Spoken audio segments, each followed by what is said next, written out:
All right, so I'll make sure.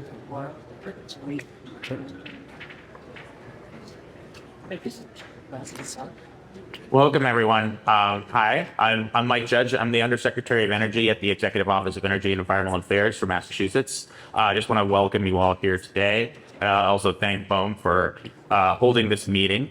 I'll be very brief in my comments. We're really looking forward to hearing from you all today and hearing from BOEM as well. But I do wanted to just kind of underscore sort of where Massachusetts is with respect to offshore wind and why we are pursuing offshore wind.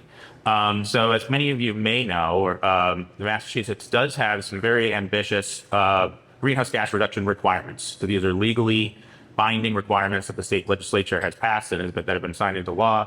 We are required to reduce our greenhouse gas emissions over the next 26 years by 80% or 85% relative to 1990 levels, and actually be at net zero emissions by 2050.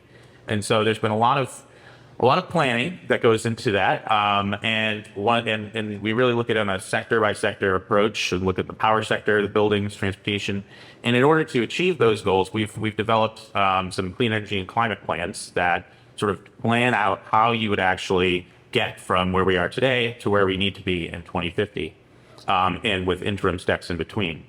And because we have to electrify a lot of end uses in order to do that, we have to electrify transportation, electrify buildings. The electric sector, the power sector, becomes sort of the linchpin for everything. If that's not clean, then nothing that we do in the other sectors is really going to achieve any emission reductions.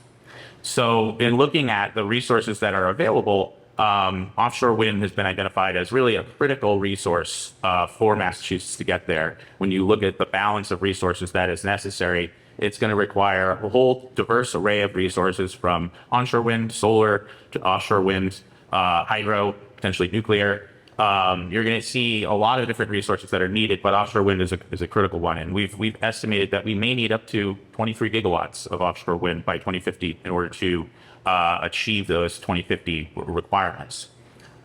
So with that in mind, we've really been trying to make sure that we're really approaching this in a balanced way. We're trying to keep costs to ratepayers low. We're trying to keep impacts to the environment minimal. We've been working closely with the federal government as they've been developing these areas. And we really want to hear from all of you, your feedback on this process and on these lease areas and how this is all being developed. It's really important that we all work together to achieve this, and that it's a very balanced approach. So really looking forward to tonight's discussion. And with that, I'll turn it over to, I believe BOEM is I'm not sure who's up next. You're next? Okay. Thank you, everyone. All right, thanks. Okay, great. My name is David Plum, and my role here tonight is to help facilitate, to run tonight's meeting, to moderate tonight's meeting. And so let me just say a little bit about what we're going to do this evening together. The purpose is to be here physically in this location and provide an opportunity to exchange information about the Gulf of Maine leasing process. And the folks from BOEM will say a little bit more about how that process has been. I hope you've been speaking to folks in the back when you came in as well. So our purpose is to share information, what's happened, what's happening now, what will happen in the future. We want to create a lot of opportunity to have discussion around that, for questions, for comments, and have a conversation. So we're going to have multiple mics in the room, and we'll be able to talk in this plenary space. Our agenda to do that, we're in this sort of welcome and context setting right now. We're going to ask if you can hang in there for a 20-minute presentation from BOEM about what happened, what is happening, and what will happen, particularly on the leasing process in the Gulf of Maine. And on the back end of that sort of baseline introductory information, we're going to spend the next 45 minutes or so having the conversation about that, right? Which involves you all making comments, questions, and we have folks from the state of Massachusetts, from BOEM here to help, if possible, in real time answer some of those questions if they're able to. We then have another little presentation from BOEM about some additional details about the Gulf of Maine process, and specifically about lease stipulation, bidding credits, things that impact communities in and around the Gulf of Maine. And finally, there's an environmental assessment going on about planning activities. And so we have another little presentation about that, and then a final opportunity for some more comments, questions, and the like. All right. Our goal is to end at 8. And one of the reasons we want to end at 8, if we can, is to give you time to go talk individually with, you'll meet Zach and Luke and other folks from Bohm, other folks from the state of Massachusetts. And so we can do some more of what happened at the beginning of this meeting, where you can go up and individually have some conversations, because we think those are helpful. And also, if you didn't get a chance to look at some of the things around the room, there's a visual simulation thing that was done here on the after some comments from the National Park Service and others. So we want to leave some time for that. Okay, so that's how we want to spend our time. You'll notice that the majority of the time is actually in conversation and dialogue with all of you. Okay, a few things before I turn it over to Zoom. Meeting guidelines, pretty straightforward. Public meeting. We're looking, there's a lot of us here, as you can see. We've been bringing in lots more chairs. If we're going to have a discussion amongst all of us, we're going to have to share the floor. And that's going to mean speaking one at a time. We have some mics so we can hear each other. And also being brief in your comments or questions. So that's kind of just so we can all get a chance. And then the effective engagement, like, let's show others the respect we want them to show of us. Let's respect a range of views. Offshore wind is something that people feel quite passionately about in different ways. And so let's let that happen. It's okay to have different views, and we can let that happen in the room. And of course, the basics of a public meeting and staying civil. Okay. So with that, I'll turn it over to Zach Jilka, who's a program manager over at Bohm and has been helping to lead the Gulf of Maine process. And he's going to walk through that initial 20-minute presentation I mentioned, and then we'll get into a set of comments, questions, etc. Okay? So, Zach, over to you.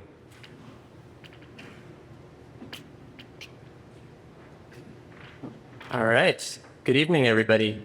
I'm Zach Jilka. I'm a project coordinator within the Office of Renewable Energy Programs at BOEM, or the Bureau of Ocean Energy Management. And just to start off, I just want to thank everybody for coming out this evening.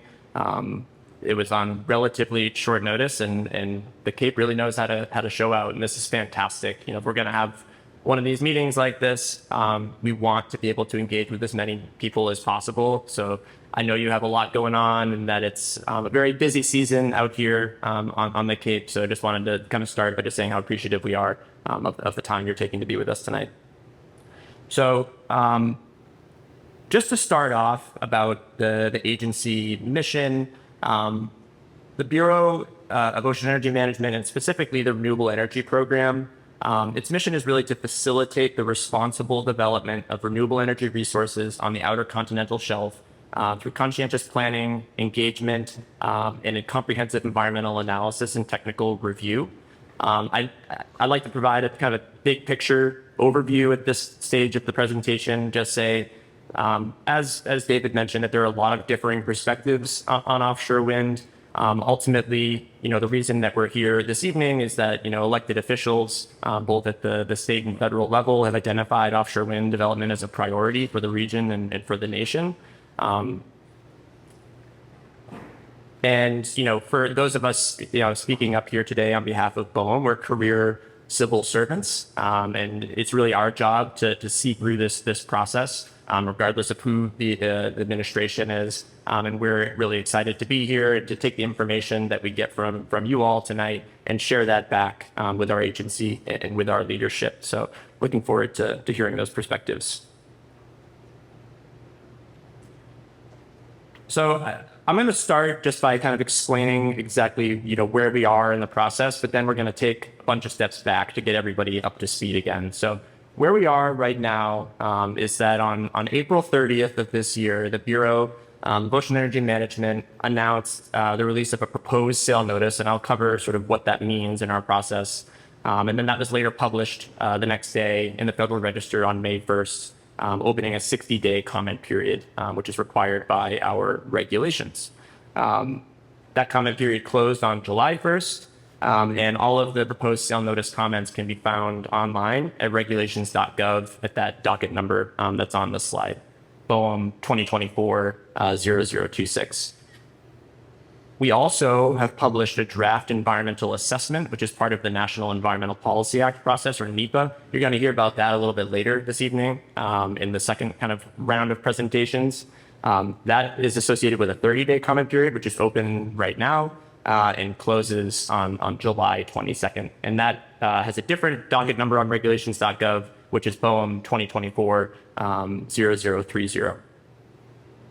All right, but now to take a couple steps back, I recognize there are a lot of differing sort of levels of understanding about BOEM's process and what's going on right now. So we're going to go back to the beginning and to sort of make sure that everyone is with us. And we're happy to also, answer questions when we get to that point of the meeting tonight.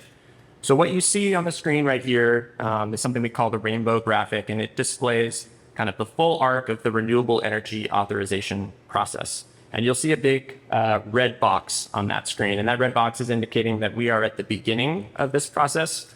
It starts with planning and analysis, and it leads to the leasing phase, which we've now entered.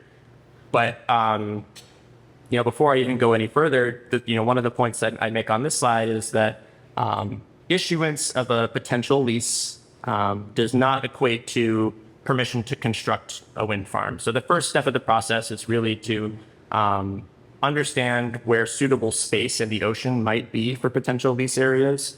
And then through a number of steps, which I'll go through, we take public comment and engagement and help inform where those potential sites could be. And then we decide whether or not to hold a lease sale, at which point you would have a potential developer or lessee. So all of that is in the red box, and that's where we've been for the last several years. And then we'll also sort of cover what might come in the future with these next phases. So as you kind of look beyond the red box, there's a site assessment term, which essentially means that if you had a developer with a lease, they need to go out and actually understand more about the environment where their lease is. They need to collect data on wind speeds and currents. They need to understand more about the seafloor.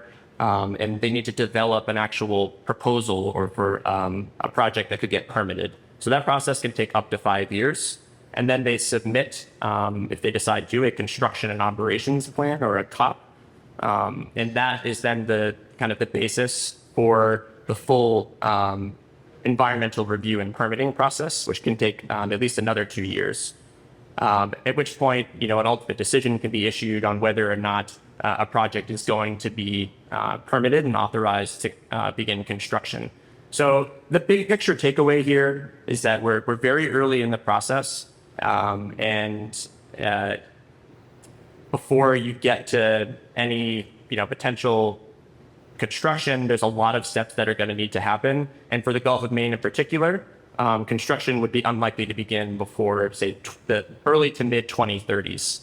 So it's still a good 8 to 10 years out. So right now, it's a really important time. It's great that you all are here to engage and give us information so that we can understand how we can improve our process and make sure that we make the best decisions as possible. One other thing I'll mention here is that you can kind of see on the bottom or the right-hand side of the slide. It's pretty small for most of you, but it says the Bureau of Safety and Environmental Enforcement, kind of after construction and during construction, enforces operational safety, environment, and compliance. So we actually have a sister agency. We refer to it often as BESI. Again, that's the Bureau of Safety and Environmental Enforcement. And they play a very key role and a leading role in offshore wind projects once construction starts and once a facility is actually completed. So there are some projects in southern New England that have received their permits and have initiated construction or even completed construction. And for those phases of the project, it is this other agency, BESI, that really oversees the operations of those projects. Any lessons learned that they receive and that we work very closely with them, those are then that becomes sort of the baseline of best available information to inform future actions that BOEM or BESI might take. All right, so for this planning process, we start with a very large area, and then through, like I said, a number of steps, we try to deconflict that area and reduce it in size until we have a potential lease area or multiple lease areas. So in the Gulf of Maine, this process started back in 2019 when Governor Sununu of New Hampshire requested the formation of the Intergovernmental Renewable Energy Task Force to evaluate the suitability or feasibility of offshore wind in the Gulf of Maine. And since there was mutual interest from Maine and Massachusetts, we formed a kind of a tri-state Intergovernmental Renewable Energy Task Force. But the work of actually, conducting more meetings and having maps displaying the areas of interest in this kind of deconfliction process really started in earnest in 2022. So I'm going to go through, what those steps entailed along the path. And one other thing I'll mention here too is that, throughout this process, recognizing how important the Gulf of Maine is, how unique it is, both the biological and ecological aspects of it, but also kind of the rich cultural history of the region and the economic ties to the Gulf of Maine. We've really taken this process slowly in terms of adding additional steps that aren't required by regulation, sort of optional steps to increase the number of engagement and commenting opportunities. So the first one was sort of by just identifying the planning area. What do we mean by the Gulf of Maine? That can be a confusing term. I grew up and currently live up in northern Massachusetts and on the other Cape. And I never referred to the area, the ocean that I swam in, as the Gulf of Maine. So what we're talking about is, the area that you see on the screen. That is sort of the technical term, for this body of water that extends off of Georges Bank and off the Cape up to Maine and out offshore, off Canada. So, we started looking, casting sort of a wide net and wanting to understand, where are the potential areas where offshore wind should be evaluated. We next advanced to a request for interest. This is one of those optional steps that's not required by regulation, but afforded us an extra opportunity to engage and receive comment. And for this step, we just removed areas from consideration where we didn't have leasing jurisdiction. So those include areas that are 3 miles from the shoreline. Those are state waters. And then we also removed existing traffic separation schemes, which are overseen by the Coast Guard, where we don't have leasing authority, as well as Stellwagen National Marine Sanctuary. According to our regulations, we do not have leasing jurisdiction within established sanctuaries. So this was something that a draft of this was actually discussed at the first task force meeting in our second task force meeting in May of 2022, and then published in August. We took the comments from that request for interest, or RFI, and used them to inform the next step, which is another sort of optional step where we shared a draft of a call for information and nominations area. So you can see as we go here, there's going to be more lines on the map, and the area in green is going to kind of shrink down. And that's what this process is used for, is to sort of take comments, take information, and slowly, iteratively reduce the size of the area, reduce the potential conflicts that there might be. So with this, you can see that there was a 27% reduction from that original area. And then based off of some of the feedback we got from both virtual and in-person meetings on the draft call area, the final call area, which was published in April of last year, made some minor revisions to the southern boundary to better avoid Georges Bank, because that was our intention initially. And there are also some other removals here, which I'll point out. So, at this stage, we received comment from all 3 states with an interest in offshore wind in the Gulf of Maine. So again, that'd be Maine, New Hampshire, and Massachusetts, part of this task force, that they requested that areas within 20 nautical miles of the shoreline be removed from consideration. That was for a number of reasons, and the Commonwealth here to speak to that particular comment. But in my recollection of that comment, it involved both a minimization of potential viewshed impacts, as well as a recognition that the nearshore environment is really critical to a lot of cultural resources, commercial fishing, recreational boating, and other industries. So that was sort of a comment that was made from all 3 states, and that led to that removal, as well as comments from some of the federally recognized tribes.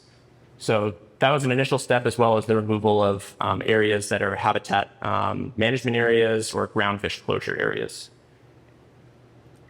Another point that I should have made at the very beginning of this is that we recognize at BOEM that there is no single space within the Gulf of Maine that we're considering that isn't important to someone or to some resource. So our job is to look comprehensively at all of the existing ocean uses and ocean resources that we have data for and that we can collect information for from folks like you all and experts, to try to find areas where there's the least amount of overlapping conflict. But I just want to say, we acknowledge that there's no spot out there that is, completely avoids all conflict. So it really is something that we have to try to balance the different ocean uses and resources out there to understand if there's suitable space for offshore wind. To do that, at this stage, we use the call area that you see on the screen as sort of the basis for a data-driven spatial suitability model that we developed in partnership with the National Oceanic and Atmospheric Administration, and particularly the branch of NOAA called the National Centers for Coastal and Ocean Science, or NCOS. So we did a two-step spatial suitability model. The first step led to a draft wind energy area, which we published in October of last year. Again, this draft issuance was, an optional step where we wanted to share some preliminary results with the public to get feedback. This was a 30-day comment period, and better understand, are there ways that we can improve the model and improve some of the areas that we're considering before moving on to a final wind energy area. And just really quickly on the model, there's a lot of information on our website. There are reports both for the draft and final wind energy areas, the analyses that went into them. But if I could describe it very briefly to you all, it's a spatial suitability model. The one that we use essentially allows you to take different buckets of resource and ocean user information and take the data, the best available data and science that represent those buckets. So you could think of data on marine mammal distributions, avian species distributions, fishing activity, Department of Defense interests, Coast Guard interests, cultural interests, and we take all of that information and basically are able to overlap it within a spatial suitability model and get a picture of where the areas of highest and lowest potential conflict are. No model is perfect. It's only as good as the information that you have, but it did allow us to look at all of those different uses at once. So that is what led first to the draft wind energy area that you see here. And then we refined the model and ran it again to better refine and reflect some of the comments we heard on the draft wind energy area to produce a final wind energy area. This is the area that's actually the basis for the environmental assessment that my colleague Brandy Sanganet is going to talk about later this evening. So kind of keep this pinned in your mind. But this is what we published in March of this year. And that sort of concluded what we call the area identification process. And we then used the final wind energy area to try to understand where potential lease areas could be. So this area is approximately 2 million acres.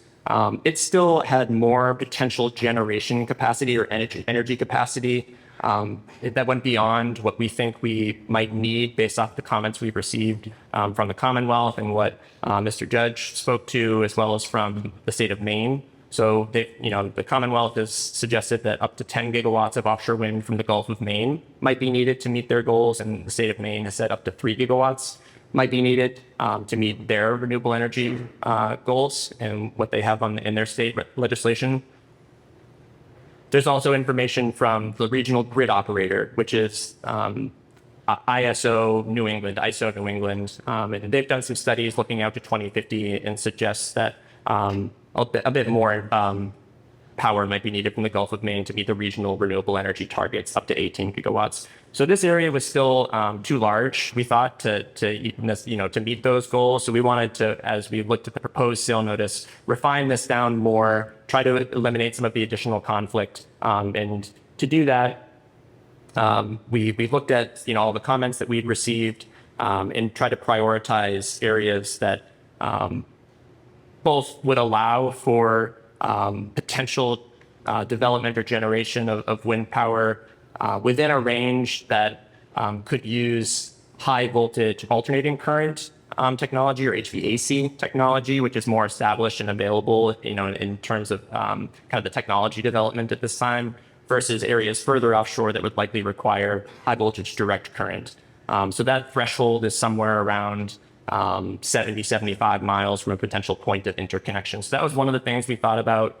And then we also wanted to try to represent some geographic diversity. So including areas both off of both the states that have these renewable energy goals, both off of Maine and Massachusetts. So you'll see that as I show the proposed lease areas in a moment. And some of the areas that we removed as we went from the final wind energy to what you see on the screen, the proposed lease areas, which is really what we're here to talk about tonight.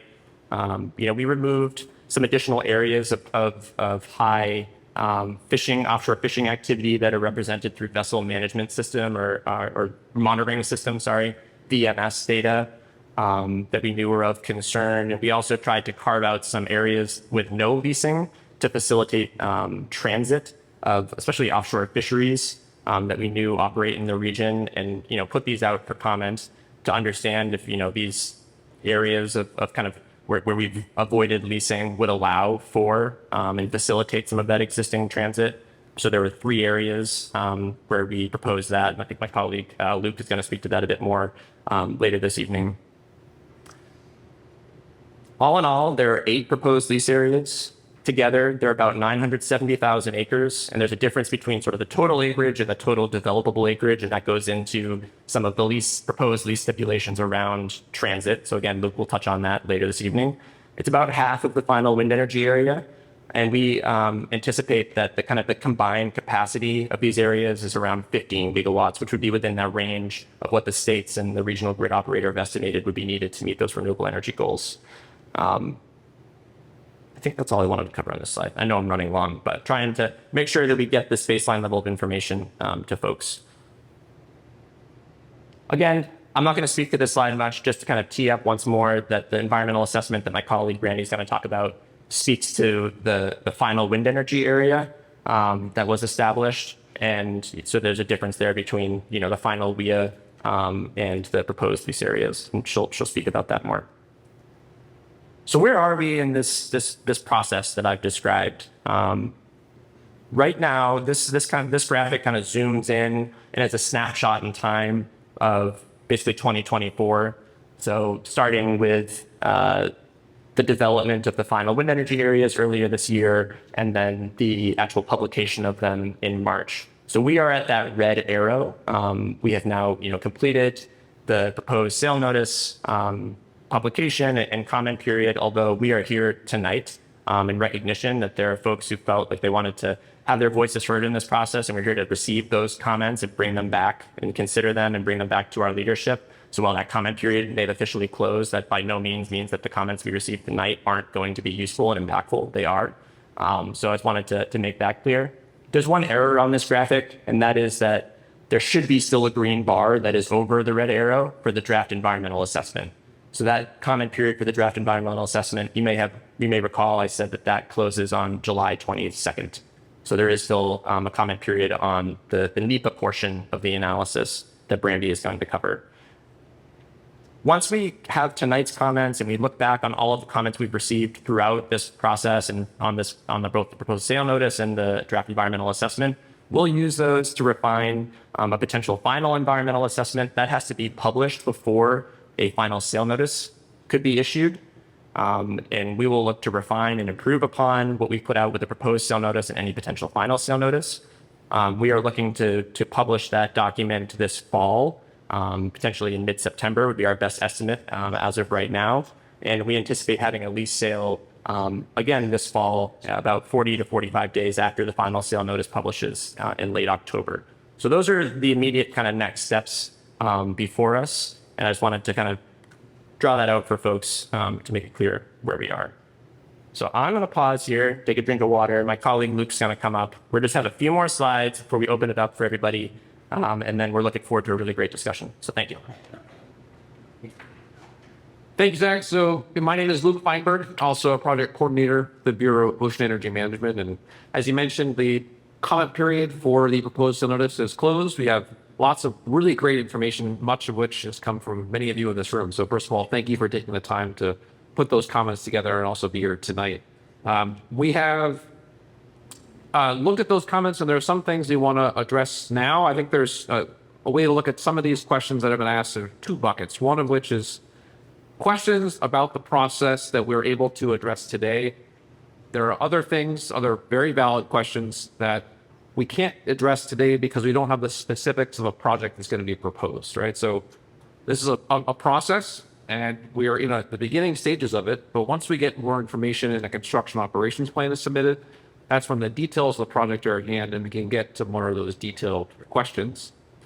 So the first area we're going to touch on is transmission, right? So lots of questions about transmission overall, and they're really great questions as part of this process. We want to make sure we address some of that. So the leasing and planning process that Zach described focuses on gathering information and identifying those areas of least conflict while meeting regional energy demands. And the transmission routes, so a route that would go from a potential lease area to shore, is proposed as part of that construction operations plan. So you'll get a lease. It won't be until a period of years after that where the actual route is proposed. They've got to go out and study the area, not only identify where a potential route would be, but then do surveys on that route, submit information to us to ask for that right to submit that and an easement.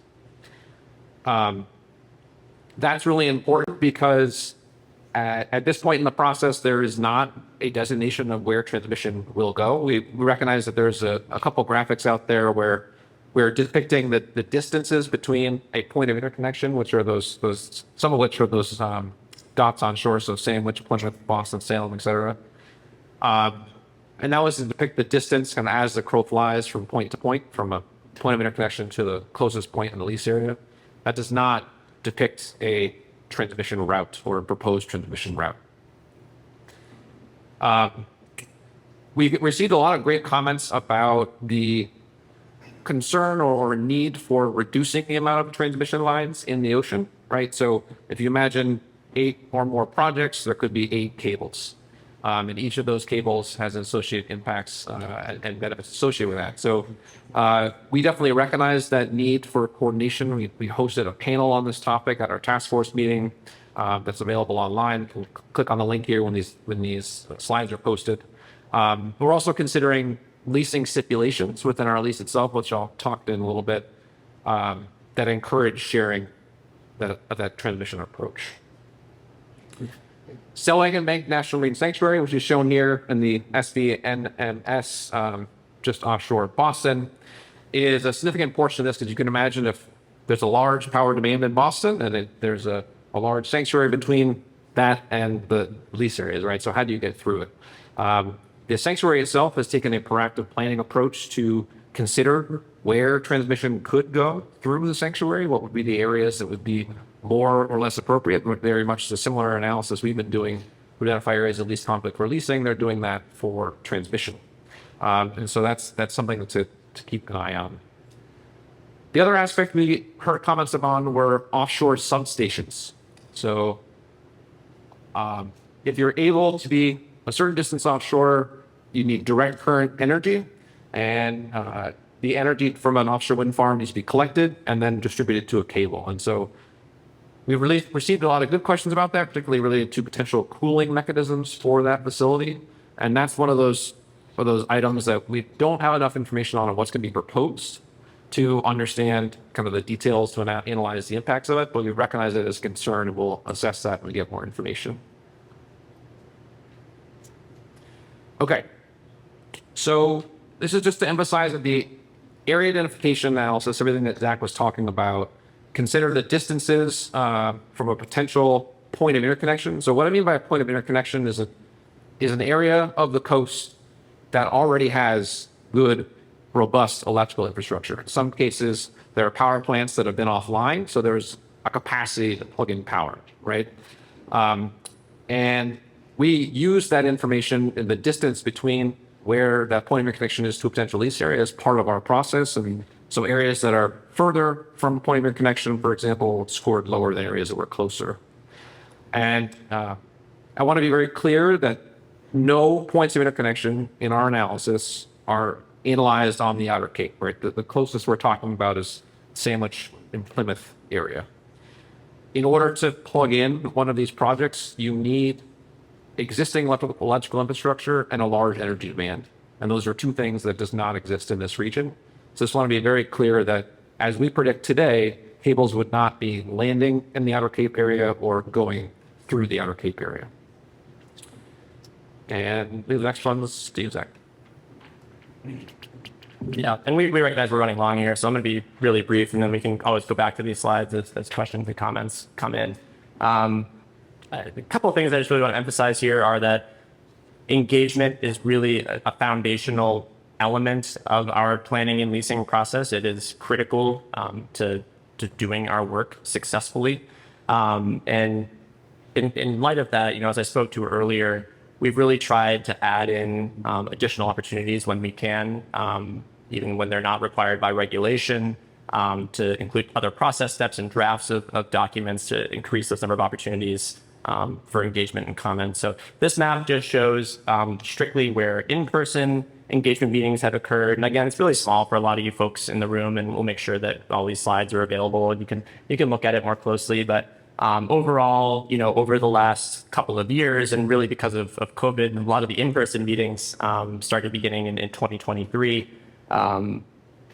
We have participated in approximately 50 in-person meetings. Now, some of those are BOEM, meetings, public meetings. Others are meetings where BOEM is invited by different states or their working groups or the fishery management councils in the region. And some are, smaller meetings with direct stakeholders. So this map represents all of those, right? And then all in all, there's been basically about an additional 50 virtual meetings that we've either held or participated in. And that's all well and good, but I think, many of you are here tonight to say, well, we didn't know about this, or we don't understand what's going on. And that's why we're here, right? So we acknowledge those concerns. We want to hear from you tonight. I'm thrilled that there's this many people in the room tonight to give us some of that feedback. And that's really all I'm going to say right now. But thank you that you're here. We hear those concerns, and we're here to address them and listen. Last thing, viewshed concerns and visual simulations. So we know that one of the concerns we've heard about in comments that we've already received are about potential viewshed concerns, particularly off of the Cape Cod National Seashore. Now, we've got comment letters and had meetings with the National Park Service, the Cape Cod Commission, which, as I've learned, is part of the county government structure here. That first meeting with them took place down in Barnstable back in last October, as well as comments that we've received in meetings that we've had with the Commonwealth of Massachusetts. So in those meetings and comment letters, it was recommended that BOEM proactively produce some visual simulations to try to understand sort of what the range of potential impacts could be from a viewshed perspective. Now, that's difficult because as we're trying to kind of drive home right now, we don't have any actual projects. We are still trying to understand where lease areas could go. There are no developers that hold leases. There are no actual project proposals in front of us. We don't know what kind of technology they might use, what sort of array they might use, sort of like where turbines would be placed. So we had to make a lot of assumptions, and we tried to make assumptions that would sort of create a potential maximum impact scenario. So, based on the knowledge we have today, the simulations are designed to represent a most extreme impact scenario in terms of operating capacity, turbine size, the spacing, the configuration, and the meteorological conditions that affect visibility. Now, these simulations assume advancements in floating technology. So the actual turbines that we included in these simulations don't commercially exist today, but we're just sort of assuming that if something were to be built 8 to 10 years from now, that there'd be similar advancements in the technology that we've seen with fixed foundations. So to be clear again, like these are all hypothetical at this point. We have the time and budget to pursue simulations from 3 key observation points. We looked at those comments we received from those entities that I mentioned and worked with the National Park Service to select 3 sites that represent a range of elevations, times of day, and viewing angles, kind of like a high point, a medium point, and a lower point. So that would be the Highland Lighthouse, Marconi Wireless Station from the top of Bluff and Nauset Beach. And then there are kind of 2 different types of simulations. One is predicted visibility. So that essentially is showing you, based on the atmospheric conditions, the weather, what it looks like outside on the day the photo was taken, what would the potential wind farm look like? And then a maximum visibility scenario, which basically assumes that there's no atmospheric effect. It's crystal clear. It's like the maximum you could possibly see. So there's two different sort of simulations for each of those KOPs, key observation points. We're not going to be showing them up here. And I'll tell you why. They are in this room and they're on that TV over there. And the reason that we're not doing that, and I'm not the expert on this, but I'm going to tell you, sort of how I understand it. There is a science to developing visual simulations. It is an objective science. They do the best that they can to represent what conditions might look like. To view them properly, you have to take into account the size of the screen and the distance you are from the screen. People in this room are at, I don't know, I'm not great with distances. Probably there's like 30 to 40 feet of difference in how people would be looking at them up here.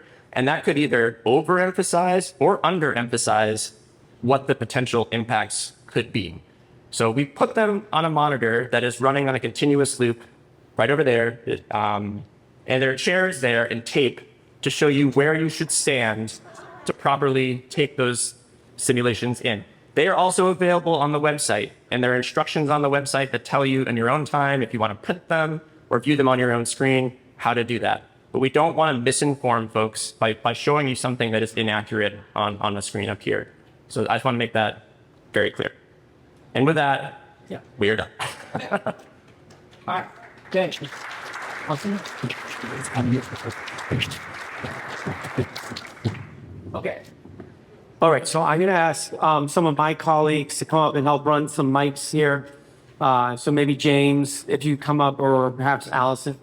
James taking notes, so maybe I'll get one of my other colleagues, and maybe Allison from Bohm can help me, or one of the Bohm colleagues to help me run some mics here. So let me remind folks two quick things. One is we are going to post all these slides online. They'll be up probably tomorrow, so folks can look at these slides. And as Zach said, the visual simulations are online as well. Okay. The other thing I'll mention is when I started, and if you came in a little late, the basic meeting guidelines are pretty straightforward. Share the floor.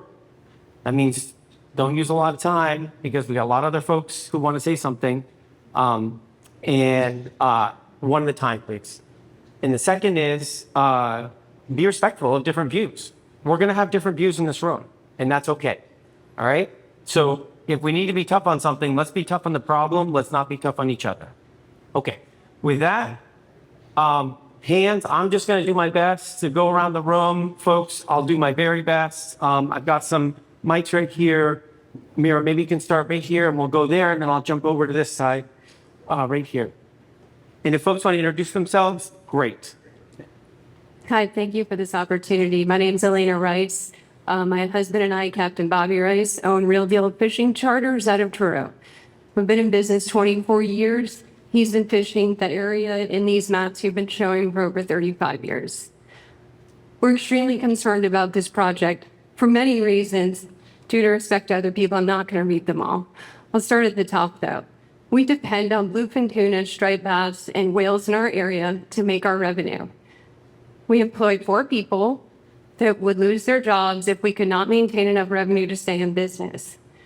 I'm not convinced that there's adequate data to show that the bluefin tuna, striped bass, and whale behavioral and fishing patterns are not going to be dramatically impacted by these projects. And the list is long, not only the surveying, the construction, the operations, the cabling, everything has potential to impact the environment they live in. There have been studies about deep water turbulence caused by floating wind turbines that are completely disrupt the life cycle because the deep cold water is generally not mixed except in seasonal stratification.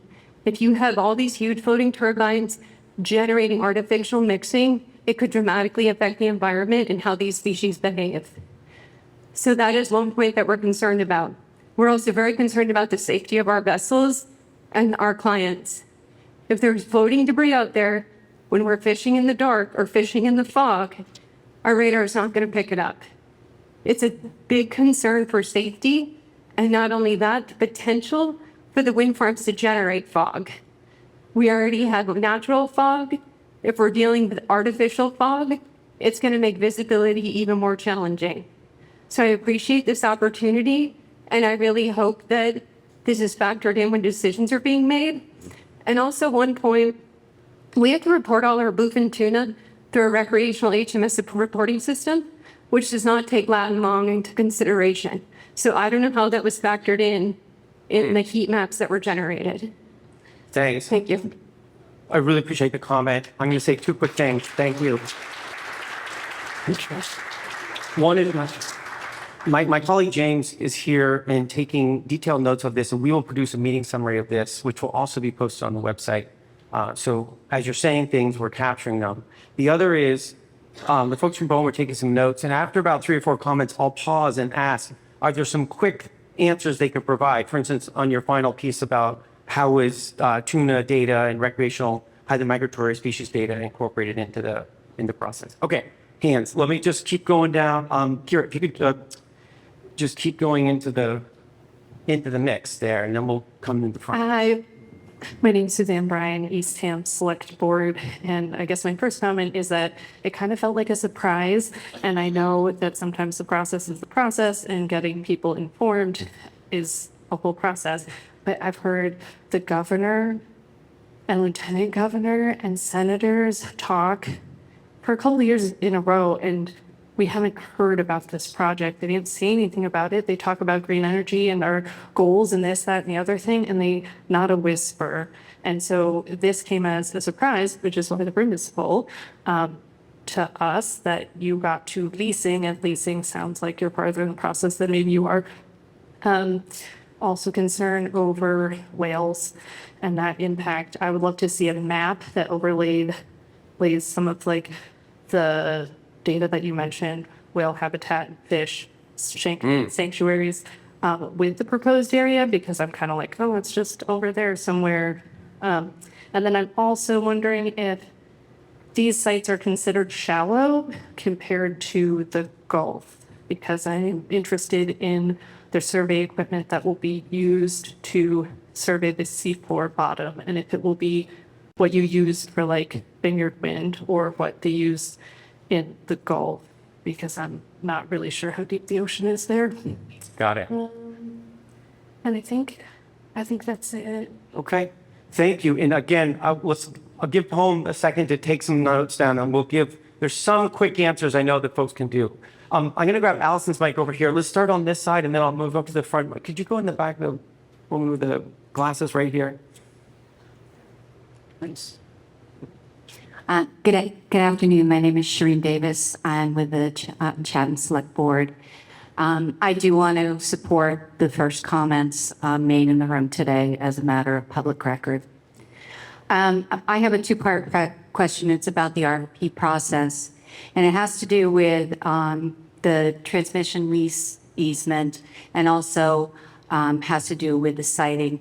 As the developer gets awarded a project and they start to do they get awarded the lease and they start to do their scope of work on planning, my question is, does the developer build any infrastructure to support that scope of finding? And if he drops out of or they drop out of the project, is there a decommission requirement for that project? That's number one. And with that, as a municipality, recently just saw what happened in Nantucket and their south-facing beaches on peak season are closed today due to an incident with a turbine washing the shore. As a municipality, I'm deeply concerned about some of the costs and impacts that we'd have for our towns. And I wanted to know, is there a required catastrophe response plan? And does that include addressing impact or municipal costs? Great. Let me do a quick pause here and say, Zach and Luke, a bunch of specific questions came up. Are there ones in which you could provide some answers right now before we go any further? Yeah, we're going to do our best to try to address as many things as we can. Also recognizing that we've got a lot of people in the room tonight, and we might not be able to get to like every kind of element of questions that were posed. Before I kind of launch in, though, you will end up having all of our contact information, and we are happy to follow up with people if we either don't have the information that you're looking for, or we don't get to a particular element of a question that you asked. This is not your only opportunity.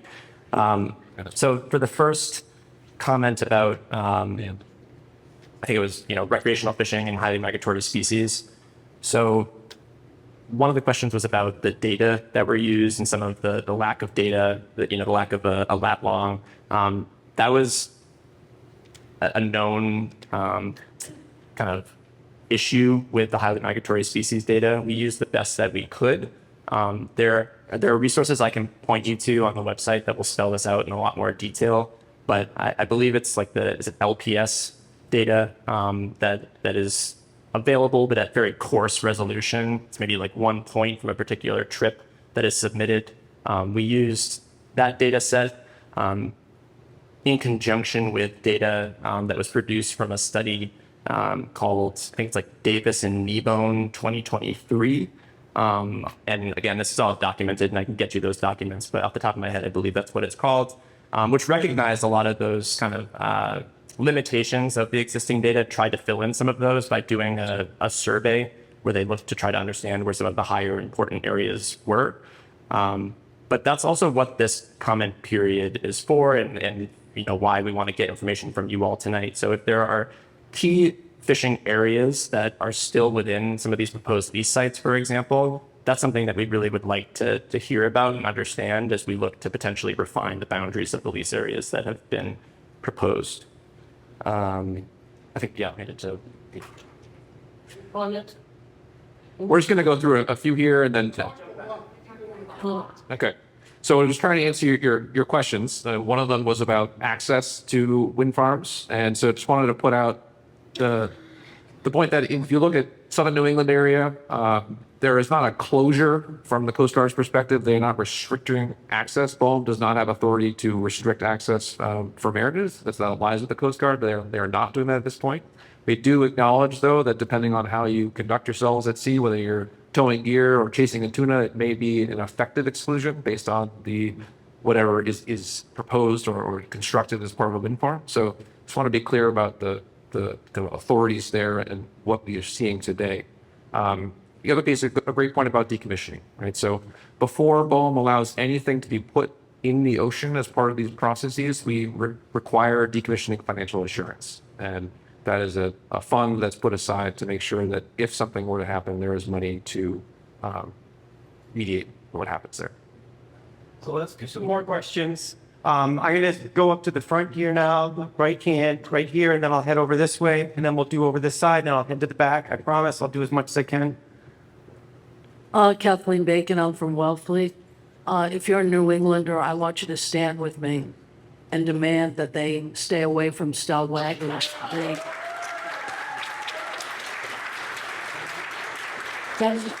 It's not an answer. It's like putting a Trader Joe's out there. And the real deal, fish with you guys, you're the best. Thank you. Okay. Thanks for coming. Right here, this gentleman with a hat, and then I got to go over here. Yeah, I question the comment about not only what these substations and the offshore substations are going to do. We do know the facts on that. It's going to be discharging water at approximately 90 degrees, which is at... A little close. Oh, I'm sorry. Yeah.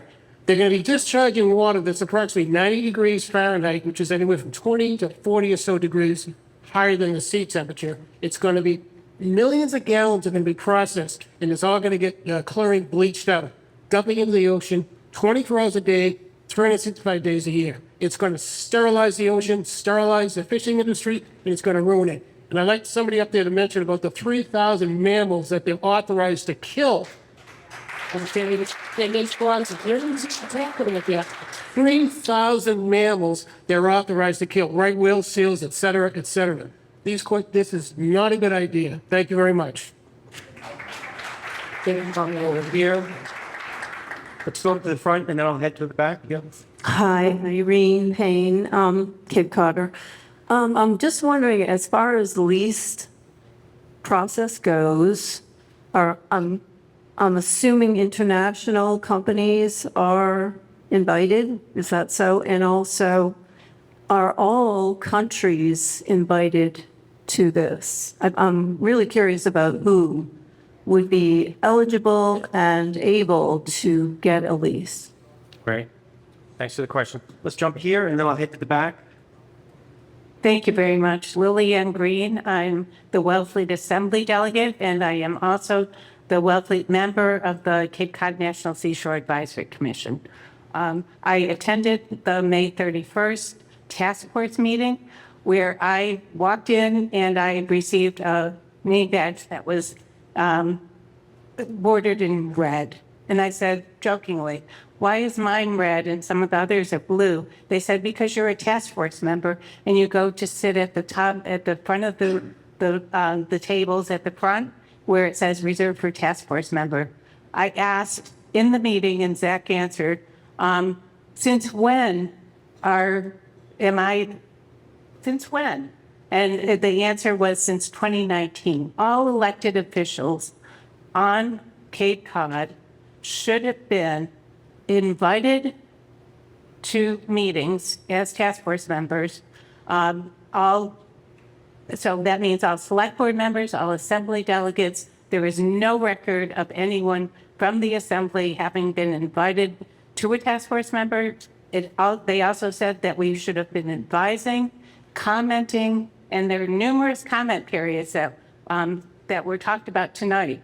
I would have tried to get the word out. I would have tried to let everybody, all the people in this room and everybody on Cape Cod know about what was going on if I had been notified, as I should have been. I think that there should be a reset of the clock and we should be part of the planning process, just like the people in Maine were and many of the people in New Hampshire. In fact, one of the virtual meetings, it was said that I did not attend, but I heard from one of the people in Wellfleet that it was said that the elected officials in coastal Massachusetts towns were all notified about this. The Assembly of Delegates was never notified. I want to say that I also attended that meeting, and what I learned was, I'm still overwhelmed by it. The wind turbines that were modeled are 1,171 feet high. That's almost 1,200 feet high. The ones that we see as we cross the bridge are 400 feet. That means how many times? Higher than that. There's 16 megawatts each. We're all familiar with Falmouth.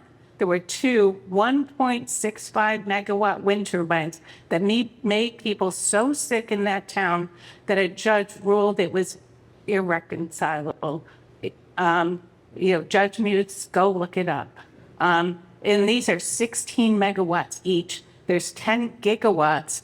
That means at one of the BOEM virtual meetings, and I've been attending them, they said there were over 1,000 wind turbines possible for the 6 lease areas off of Cape Cod National Seashore. Can you go back to the map, please, where the lease areas are? Because I would like to clarify for everybody in this room and for people out there that may watch. I presume this is on being recorded somewhere, and somebody will see it at some point? Yes, okay. So I was told, if you allow me the liberty of just coming up here to point. Sure. Thank you, I appreciate that consideration. I was told at that meeting that all of the 3 lease areas closest to Cape Cod National Seashore, you would see visually those wind turbines from our Cape Cod National Seashore ocean beaches. I asked, would you see wind turbines from this lease area? The person talking to me measured from here to the shore and said, yes. These will all be visible from Cape Cod National Seashore ocean beaches. And my question is, what about the night sky? We have the dark night sky that is very important to all of us. And not only is the view shed important, the view shed, according to the foundation documents of the National Park Service, and this sounds a little weird, it's called the Organic Act. It's a 1916 Organic Act. One of the things it stipulates, and this is a federal government stipulation, is that the view shed be maintained for future generations. The founding documents of Cape Cod National Seashore also say the same thing. The view shed needs to be maintained for future generations. If this happens and anyone sees these wind turbines off of Cape Cod National Seashore and National Seashore, our iconic treasure, that could be the floodgate for national parks anywhere and national seashores anywhere to have their view sheds industrialized. Today, wind turbines, tomorrow, who knows? And there's one other thing, is we are all stakeholders. We are all stakeholders, and I know that you've met with some of the fishermen here, and I think that's a very good thing. And I think you should continue to meet with the fishers, I think is the proper word. But every U.S. citizen is a stakeholder. We all own our national seashore, and Cape Cod National Seashore is an economic driver of Cape Cod, and critically important. So we're all stakeholders. Thank you for that. Thank you. I want to head more towards the back. The gentleman in the white shirt and here. Thank you. My name's John Wolf. I'm the chair of the Wellfleet Select Board. I have several concerns I've noted down, and I'll go through them as quickly as possible. Some have already been touched on by Ms. Green. The issue of the warming of the water has also been touched on. I just want to reiterate that these substations that are being discussed will circulate vast volumes of seawater, raising the temperature considerably in a body of water which is already known to be one of the fastest warming bodies of water on the planet. That's the Gulf of Maine. This warming is already affecting the lobster population. Our lobster fishermen are well aware of this. They're all moving north, and that's exactly where a lot of this activity is proposed to take place. Another issue I'm concerned about, in connection with the lack of interaction with all of us here on Cape Cod in regards to this, is a concomitant action by our legislature, a rush to judgment to pass legislation taking away local control under the guise of energy legislation, taking away local control from where these cables will come ashore. This has already passed the state Senate. I believe it was scheduled to be voted on in the House today. I'm not sure if that actually took place. But this is a serious concern that the issues and concerns, the legitimate issues and concerns raised by citizens, fishermen, and other stakeholders are not being considered. Another issue concerns the fact that this is one of the stormiest bodies of water on Earth, the Gulf of Maine and the North Atlantic. The storms that take place there are legendary, and we are long overdue for a major hurricane to come up the coast. And in fact, we are routinely subjected to winter nor'easters, which often can exceed the force of hurricanes. We saw in the last couple of months 5 wind turbines taken down by a tornado in Iowa. Granted, the tornado was a very concentrated bundle of energy. I used to live in the Midwest. I'm somewhat familiar with them. But a hurricane has winds that can approach the force of a mid-sized tornadoes that last for days. What will happen to these floating massive structures when confronted by a major nor'easter, a Portland gale, a Hurricane Bob? Has this been even remotely considered?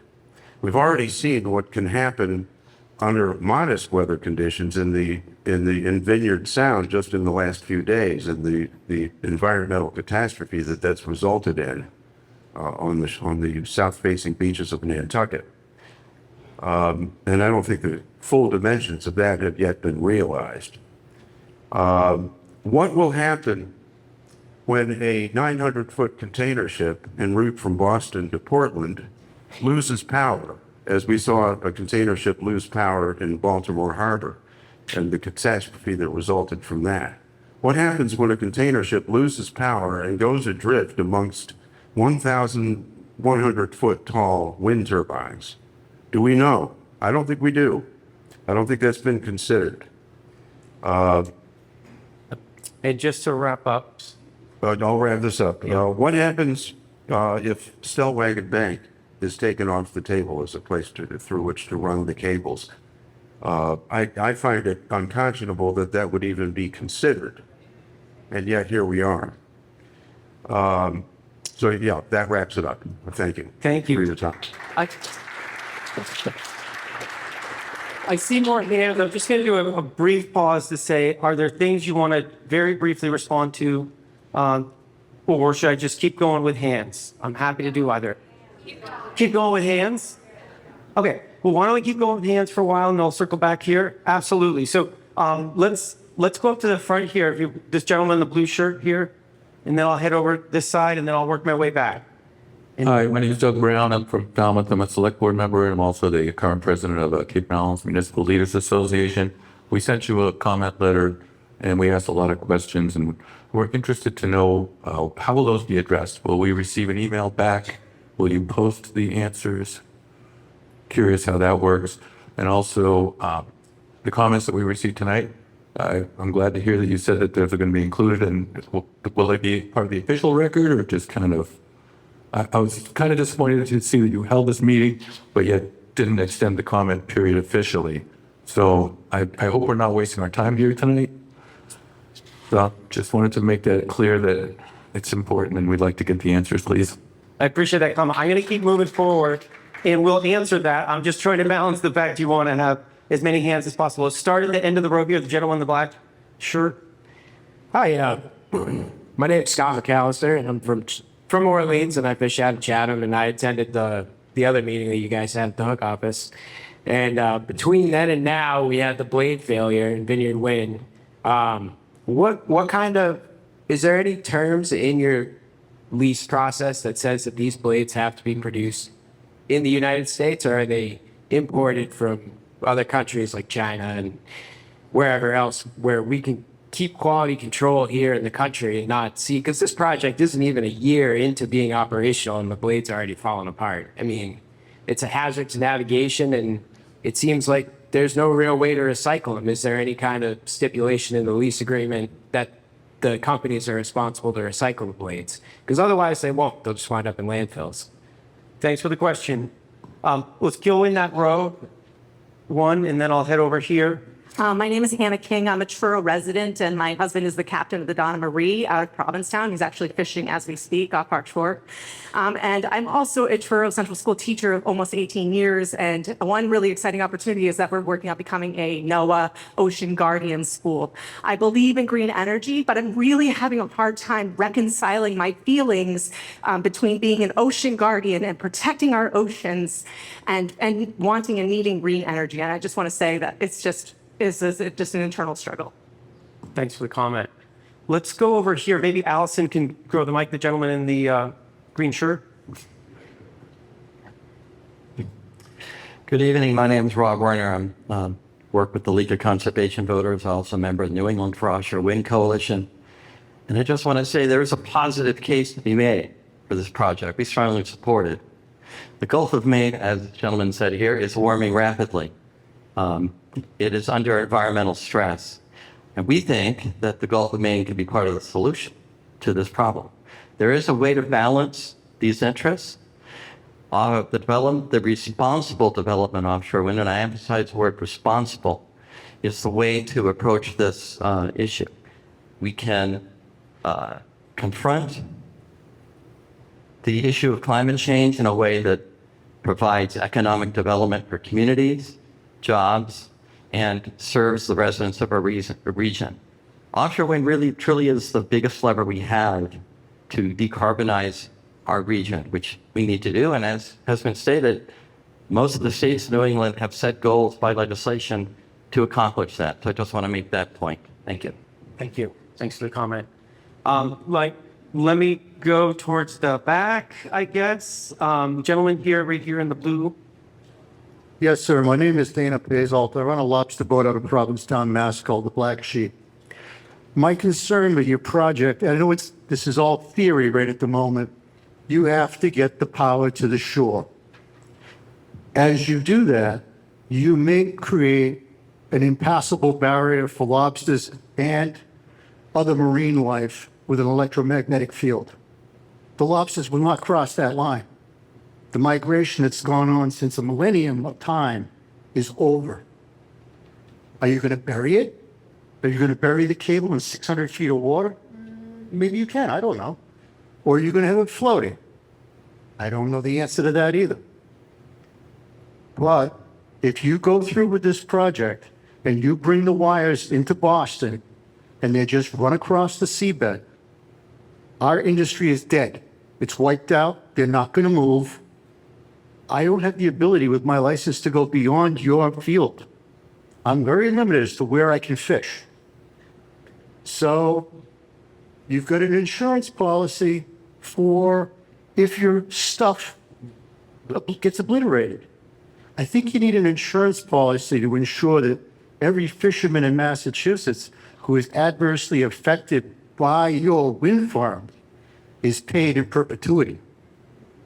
Otherwise, cease and desist. Thanks for the comment. Thanks for the comment. All right. In the back, and then I'll come up forward, and then I will give Bowen a little moment to react to some of these comments. There's specific questions I want to make sure get answered. Well, thank you for having this meeting. I'm Jerry Lehman with the New England Fishermen's Stewardship Association. I've been following you guys along up and down the coast from Maine, New Hampshire, and Massachusetts, asking the same questions over and over again.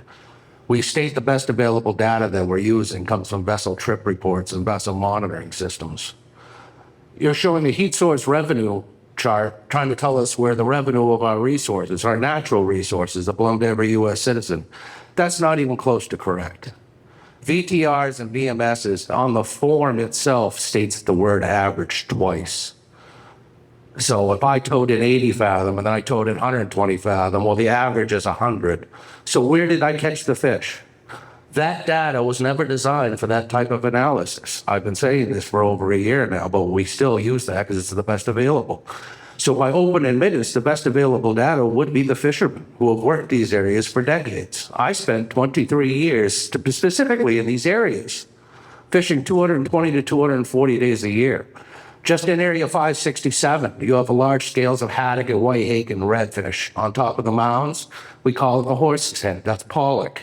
It's also a highly migratory area for tuna fish. We've known about this for decades, but nobody in the blue water fleet has really been talked to. You have a lot of engagements with fishermen up in Maine, but these are the same fishermen that never go beyond 20 nautical miles at the shore. Now, we're also talking about draping, anchoring, three-part anchor systems, the floating turbines.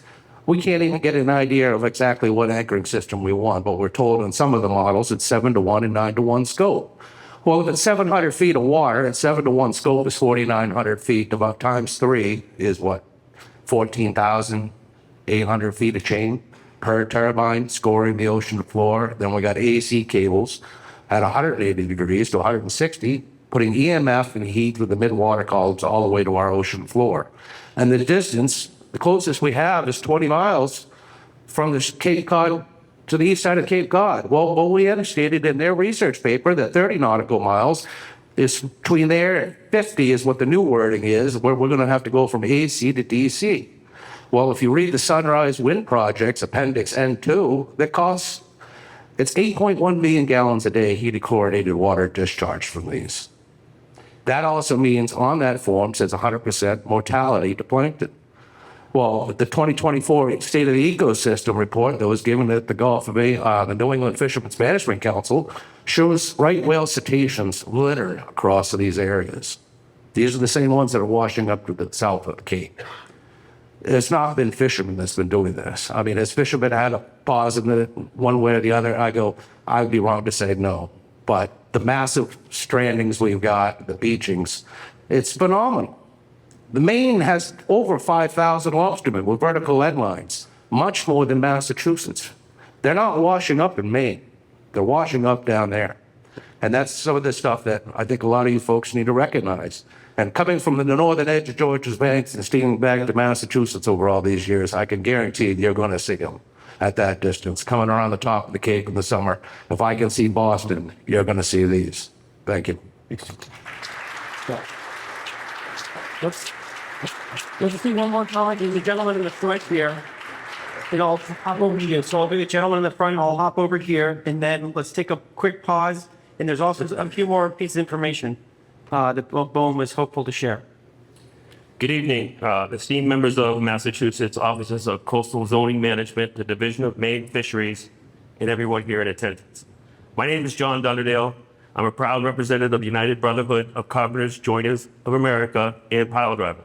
Thank you for the opportunity to address you today in support of offshore wind leases areas sales in the Gulf of Maine. The United Brotherhood of Carpenters and Joiners of America stand firmly in favor of the sale of these lease areas, recognizing it's a crucial catalyst for the future development of offshore wind farms and meeting our clean energy goals. Our organization has firsthand experience with the positive impact these projects bring, particularly in terms and conditions of creation of economic growth. Similar to wind lease areas sales off the coast of Rhode Island, Massachusetts, and New York, we've already demonstrated significant success through 2 completion wind farms projects, South Fork Wind, Deepwater Wind, and 3 ongoing projects. Hundreds of jobs have been created for UBC carpenters, pile drivers, and millwrights. The workforce for which these projects have been supplied by the 6 states, showcasing the region cooperation, shared economic growth, and for the working families for these initiatives to foster. These lease areas under discussion tonight, although referred to as the Gulf of Maine lease, represent opportunities to extend beyond state borders, the workforce requirement to build these offshore wind farms. The energy that will provide are not confined to Maine alone. They will draw from delivery to every New England state and New York, contributing to a regional energy grid supporting the livelihoods of workers across the Northeast. These wind farms are not about building wind farms. It's about building futures with clean energy, and family supporting jobs go hand in hand. For the members of the United Brotherhood Carpenters and Joiners of America, creating these jobs is the heart of what we do. We see these lease areas as the sales of a pathway to create tangible employment opportunities and transfer lives in communities. In conclusion, I urge you and the public in attendance tonight to support the offshore wind lease areas in the Gulf of Maine in a step towards a sustainable energy future and a robust job market for skilled workers across multiple states. The benefits are clear: economic growth, job creation, and a strong, more resilient energy infrastructure for all of New England and beyond. Thank you for your time and your consideration. Thank you for the comment. Great. Allison, over here, there was some folks right there with their hands up. Thank you very much for letting me speak tonight. My name is Sandy Jones, and I'm from Barnstable. And all I can say to you in the room is learn from our past experiences, what we have encountered with Vineyard Wind, New England Wind 1, New England Wind 2. The jobs creating that the gentleman is discussing, Vineyard Wind posted that they created 1,000 to 2,000 jobs, but in reality, they equate them over the years. There were less than 400 full-time equivalent jobs created. Secondly, Mike Judge, you were part of the conversation when we were discussing and calling in removing home rule. Local zoning and permitting, do not take it away from the towns and municipalities. You sat on a phone call with us for 2 nights in a row. Only 2 people were for it. But you also heard Mike Monahan. He was the vice president of the union, electrical union out of Boston. He said the unions were shut out of the jobs. If you look at, his name is Rose down on New Bedford. He is the Longshoremen's Union. They had less than 10 positions and they were less than 20 hours a week, and they lost money taking those positions. And the gentleman here from the law conservation, you take money from our favorite, so as far as I'm concerned, you are compromised.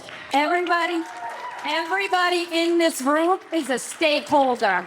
If you have a vote, you can vote in November. If your politicians no longer, their views align with yours, vote them out. But for everyone to be hearing this tonight, everyone in this room, put your hands up if you oppose this project, because you should be having another meeting for everyone to come in and sit down. This should not be rushed through. Your meetings you had in May, it was the day after Memorial Day during prime fishing season. How do you expect the fishermen to participate? It's boxed in, and you're really not looking for participation. You're just checking off the boxes to what you need to do. Thank you. Thank you. Right. So, Jenna, let's give me a second here. Boom. Are there some quick responses? I see your hand. We'll jump back there in just a second. I know that was a lot. There were some very specific questions to you all, and I wonder if you can take a moment and address some of those.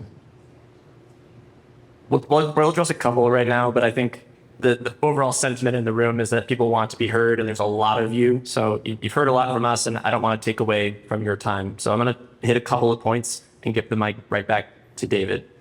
We'll be here afterwards. We can talk to people individually. Our contact information is on the slide. Like I said before, this is not your only opportunity to engage with us.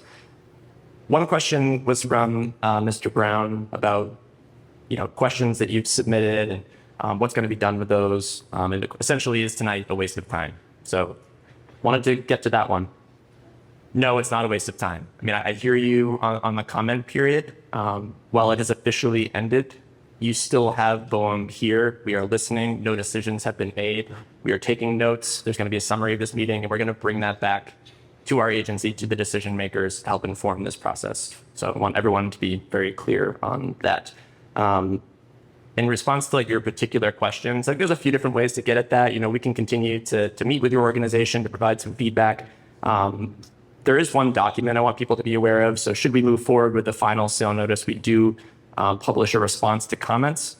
That is not a line-by-line response to every comment that we receive, but it basically captures the themes and tries to address responses, to those the kind of general themes and questions that have come in. So I think one way or another we can get the answers that you need, but I want to make sure you understand there's kind of multiple avenues to get at that, and one of them will be through that response to comments document. Another thing that's come up a few times is about Stellwagen Bank National Marine Sanctuary. So I just again want to reiterate that we understand the concern and the importance of the sanctuary. BOEM does not have leasing authority within the sanctuary. You heard my colleague Luke talk about how the sanctuary itself has been undertaking their own evaluation of basically what a potential route of cables could look like. That is their prerogative.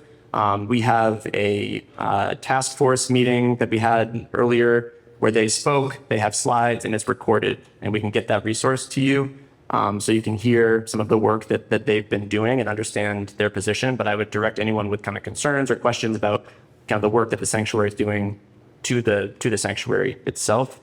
And then lastly, the last thing I'm going to take right now before I hand the mic back is there was a question about the potential cost and burden to local towns should there be an incident such as the incident that recently occurred with the Vineyard project. So a couple of things on that.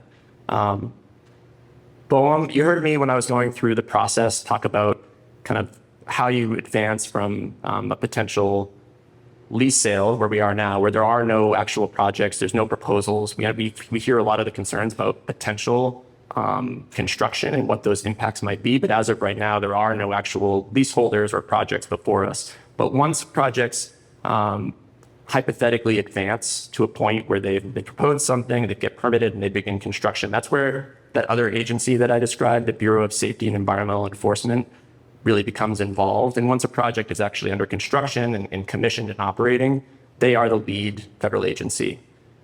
So the issue that that has been brought up a couple of times around the turbine blade is under their jurisdiction. There are two really good ways to get information about that incident, and it's through the Vineyard Wind project site itself, as well as through the Bureau of Safety and Environmental Enforcement, and they have a contact that we can provide to get those kind of state of the moment updates on what's going on. We hear those concerns and we understand them anything we learn from that process then becomes the best available information to inform how we would consider future projects in the Gulf of Maine. Like, as I mentioned, or if we move forward, those are, 8 to 10 years into the future. So there's a lot of lessons learned before we would ever get there with anything in the Gulf of Maine.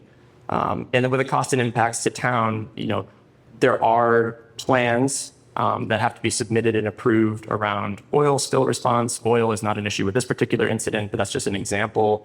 And any sort of, structural failure or equipment issues. Those are all considered as part of response plans, and ultimately it is the lessee and Bessie that would oversee any sort of cleanup and the cost associated with that, not local municipalities or towns. There's one comment back here. Let's grab that comment. And then there's a few other tidbits of important information that we wanted to share, or Bowen wanted to share tonight. And so if you're up for it, we could do another 10, 15 minutes presentation around how the lease credits will work, bidding credits and lease stipulations, and also the environmental assessment where the comment period is still open. But go ahead, please. Not working. Oh. There we go. Hi, my name is Sam Picard. I fish out of B-Town for lobsters and I shellfish and wallfleet for oysters and cohocks. I was at the meeting down in Chatham with Scott where we touched on some of the scope of the chain, which we really didn't get brought up tonight, which I'm a little disappointed in. For 1,000 wind turbines, which we discussed in Chatham, what the approximate number in the lease, with a scope between 6 to 1 and 10 to 1, we're talking 5 million feet of chain. When asked how big the chain links were, Luke and Zach, who I appreciate you coming again, told us that each chain link was as big as I around and as tall as I was. And we discussed what the cleanup was, what the maintenance program was, and there wasn't much of an answer. Now, each chain link that moves up and down makes vibrations in the water as well as acoustics. That hasn't been touched a little bit tonight. Why, in 1972, did we create the Marine Mammal Protection Act?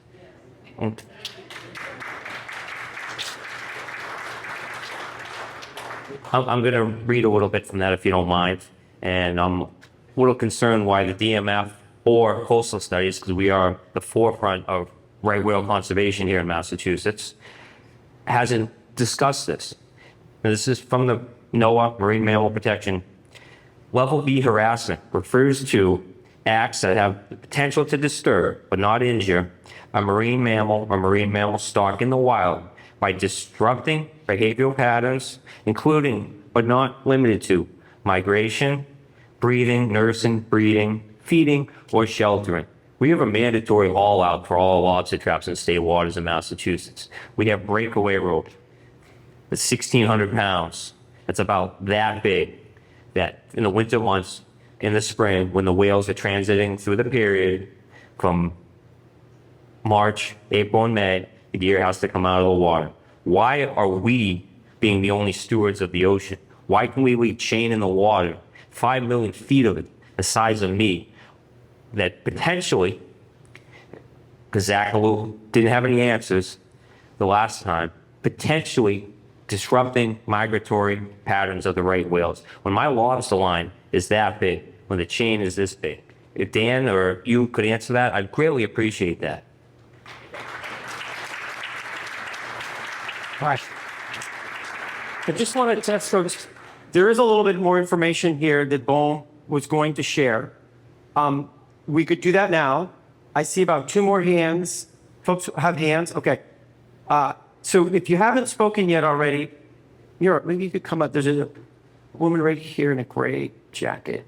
If you haven't spoken already, let's take a few more hands, and then we can do a little bit more information about the environmental assessment. Yep.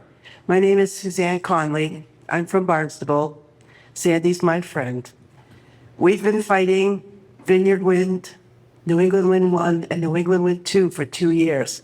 We have been dealing with a company that is deceitful, unreliable, and that doesn't know what they're doing. They've never done this before. The only thing I want to say is this. If you saw the pictures from the southern shores of Nantucket, you know how much debris washed up on those beautiful beaches. I spent 18 summers over there on Mattakit, and it breaks my heart to see those pictures. But I want you to know, there would be, if all these projects come to fruition, 1,500 of these massive turbines ringing Cape Cod. We're in Nantucket Sound in the Atlantic Ocean, and we've been struggling against these people for a long, long time. The state does not want to hear it. They will not listen to us. BOEM does not want to hear it. But what you need to know is that the blade that broke, most of it was left hanging on the vertical part of that turbine. Most of it was still hanging there. So what came off of it was massive enough to cover the southern coast of Nantucket, okay? I want you to stop and think about 1,500 of these things in our ocean and a hurricane coming along. Just stop and think about that for one moment, okay? I think these projects are obscene. Thank you for listening to me. Thanks for this comment. Sit in the back, and I see a couple of hands in the back. We haven't gone all the way back there. Just grab a hand that you see, Mira, and we'll do a couple of hands in the back. Good evening. My name is Leslie Sandberg, and I'm a Provincetown Select Board member. And I've heard a lot of fishermen say that they've talked to you, and they're not getting answers.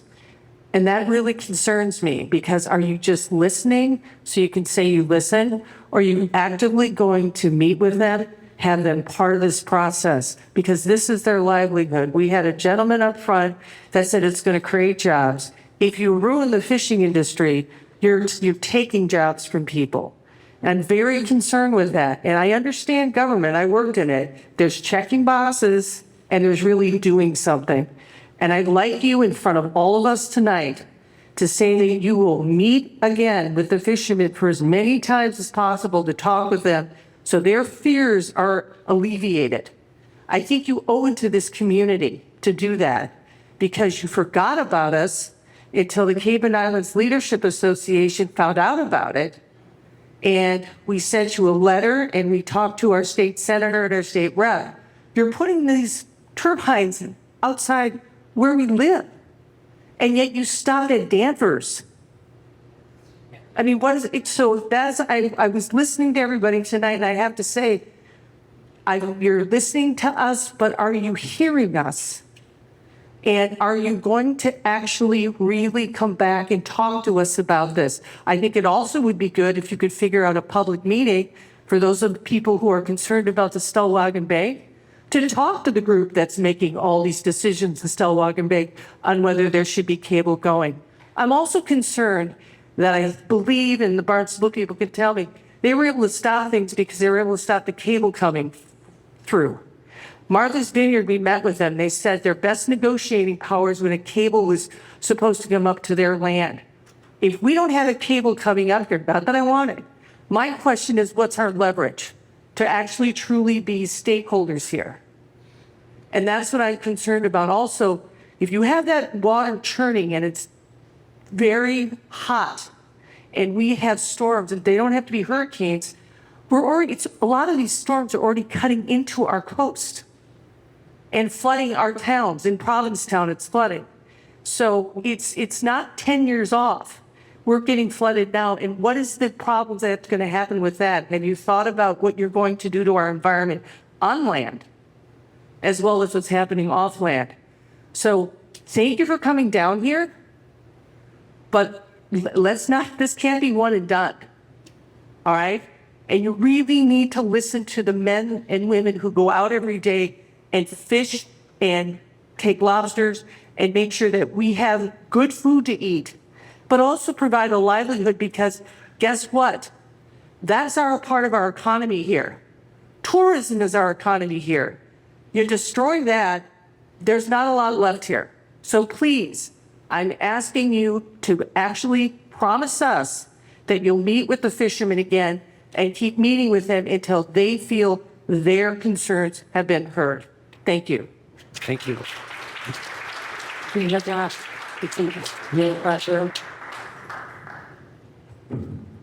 Hello, my name is Michael Russo. I'm from Eastham. I'm a 40-plus year commercial fisherman. I I can only speak from experience. I got multiple years and multiple trips in 7 out of 8 of those lease areas, gill netting from the Cape. And quite a bit of time on the northern edge from Provincetown and Boston. I can't imagine steaming through these areas in heavy weather. I've had trips where it's taken me over 24 hours, 26, 28 hours to get home from the northern edge in heavy weather with zero visibility, just hoping you didn't run into another vessel. You're going to have to tack around those areas in heavy weather. No one's taken in, there's been a lot of good comments and they're all valid, but my comment's valid too. I fished there. I fished on the northern edge. I fished in the Channel. I fished in the Gulf of Maine. And this is the biggest travesty I've ever seen. And I feel like I'm at a groundfish meeting 20 years ago. The answers have already been decided. And this is just a formality, which really sucks. But I'm going to say what I got to say and get it on record. All my fishing's been in boats in 50 foot and under. And to pull an offshore trip off, you have to take a lot of things into consideration to thread the needle and get where you need to go, get back safely. And, plug filters on a rough day. We're talking about boats adrift. You got these sexy corridors there, but, I think it doesn't really work out when shit's hitting the fan. This is a dangerous thing. All the comments that were made against these are valid in my book. But like I said, I can only speak from fact because I lived it. I've been all over the ocean to the Hague line in piss pots and little boats, lugged a lot of fish home. And this is not good.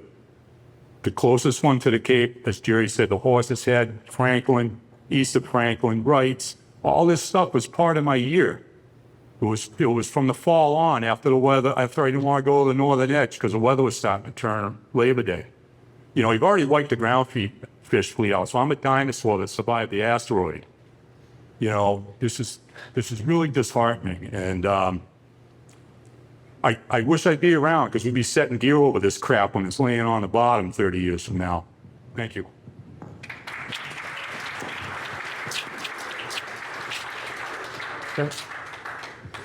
Hi, my name is Justin Colson. I'm here with the New England Fishermen's Stewardship Association. I just had a question in reference to the current research project that Woods Hole Oceanographic Institute is looking into right now. We're talking 6,600 gallons of sodium hydroxide they want to dump in the water in phase 1, and then 66,000 gallons of sodium hydroxide they want to dump in the water in phase 2. Now, both of these are actually going to affect 6 of your lease areas. And I guess my real question around that, and just so you know, sodium hydroxide is lye. A 5% solution of that is considered to be used for chemical embalming. The last research I read said they were going to be doing a 50% solution in the water, and this is for carbon reduction. And so my question is, how does this relate in your environmental assessments? How do you take that into effect when you do an EA and there's nothing there? I think it's a valid question because if you can show that nothing's there, then that's a problem for us, but it's a win for you. And I'm curious what your mitigation process is in taking that into effect. Okay. There was another hand in the way back, maybe Allison. What? Those two gentlemen right there. Brendan Adams from Eastham. I'm a generational fisherman from Eastham. I live in Eastham. Most of my traps, not all of them, but most of them are off Eastham and Wellfleet, Truro, New Orleans. So everybody's comments were really good. All right. So I could hit on so many things. I could talk for an hour about this. But before I forget, so Stellwagen Bank, the advisory board, they've already decided to run the cable across Stellwagen Bank. And you know why? Because they're getting paid to do it. And they're going to take the money. I know somebody on the advisory board. That's already set in stone. Okay? And you know what? The National Seashore, what if we were going to put a wind farm up and you could go stand on top of El Capitan and the national park there, Yosemite? People would absolutely go ballistic. You guys are going to put these things out here. We're going to be able to see them at night. It's not going to be like going on a cruise ship by Miami at night and see the lights. Okay? You're going to put these things up. Well, I mean, we can see a ship in that image behind you right there. Okay? The shipping lane's going through there. A ship that's 125 feet off the water, 10 miles out, right?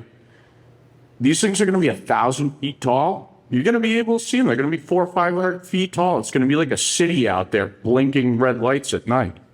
Okay? We don't want these things here. And now you got these wind turbine blades falling apart. Looks like shoddy construction to me. Probably made in China. And every time it blows easterly over 60 miles an hour, we're going to have these things busting apart and blowing up on our national seashore. We don't want this stuff here. And you know what else? I haven't seen any maps or charts tonight, but they want to run the grid up just outside the 3 mile line here. You guys are going to geofence the lobsters off from us and the crabs and who knows what else. Hey, we don't want the wind farms here. Okay? I can't tell you loud enough. All right? I appreciate that Bohm listened to the comment that we need to have a public meeting. It's telling by who's not here to some extent that everybody needs to go vote. All right? The people that some of us voted for are not representing us on this. They're selling us out. And this wind farm thing, this is a Ponzi scheme. If you go on the Department of Energy website, you know what it says? The most efficient forms of energy are nuclear and hydro. And we're not doing anything about it. Okay, thanks for the comment. We've got 2 more hands. Excuse me, sir.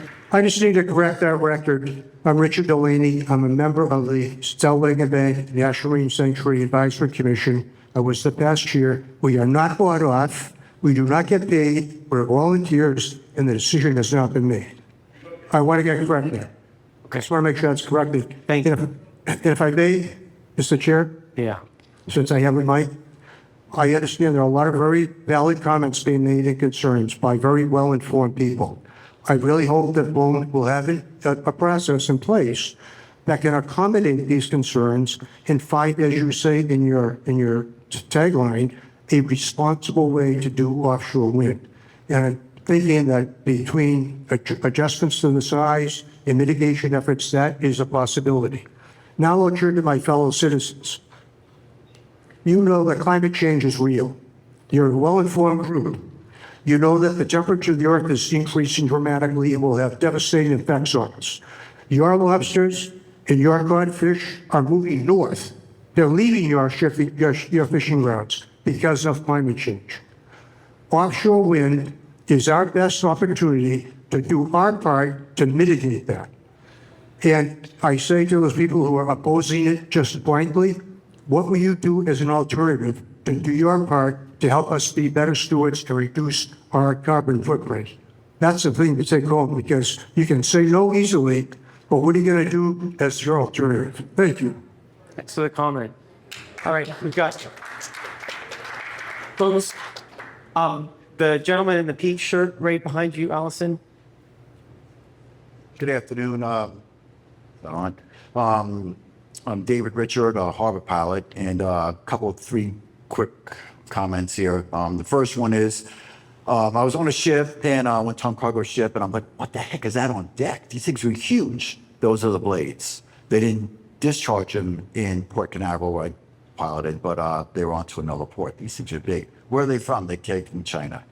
The second thing is another layer that's not discussed yet is the NPAs, these marine protection areas, where the United States and the rest of the world is trying to set aside 30% of our oceans for marine protected areas. Now, once you take out these spots and then you add another 30% here and something there, I don't know what's going to be left. In the third area, it's a little touchy. Fortunately and unfortunately, I've been on both sides of that table up there. I've been on where, whether it's local, state, or federal, they have to have these meetings.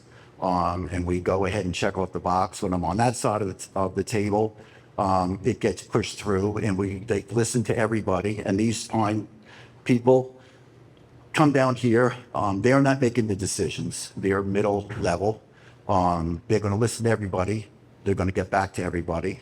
And then they're going to tweak this a little bit to make everybody feel like you counted. And then these things are going to go in. That's what's going to go on. These things are going in. But on this side of it, where I, sat and commented like I am now, which is basically we're wasting our time. You're going to get little bits of tweaking. They might push it out another mile or 10 miles or whatever, or something. I don't know what, but they're doing their jobs, and but they're not making the decisions. So thank you everybody for coming here. Thanks for the comment. Okay. All right, folks, there is a little bit more information if you'd like to be more informed about some of the details about the leasing process and also the environmental assessment. So before it rolls around too late, I wonder if folks would be interested in having a little bit more information before you leave tonight. That sound like a good idea? So let's do that, and then we have a space at the end to take some more comments, and then Luke and Zach will be here, and if you want to grab them individually, in particular if you want to give them your contact information so they can get back to you. Okay, so I'll invite, I think Luke's going to take this up. Let's try to make this the express version of this extra information.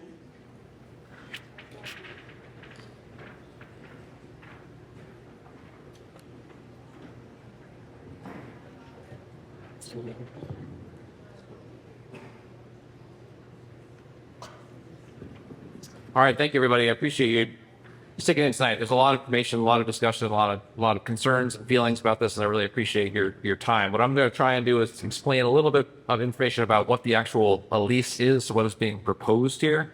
So, first and foremost, the lease offers an exclusive right for the lessee to submit plans to BOEM to propose work. Right? It's not construction authorization. It's just proposing plans in the form of a survey plan, a site assessment plan, or that construction and operation plan. The lease itself is broken into a few sections, but the stipulations to that is really the mechanics of how these things could be offered is what we're proposing. And I just want to highlight a couple of things here. First is we have this concept of no surface or subsurface occupancy in areas in the southern section of these wind energy areas. And that's really to facilitate transit.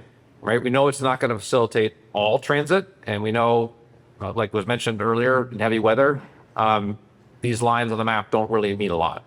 But we're trying to recognize that there are existing transit functions that happen in this area. We want to try and provide for a possibility for that to continue. So 2.5 nautical mile corridors were created. There are 3 of them.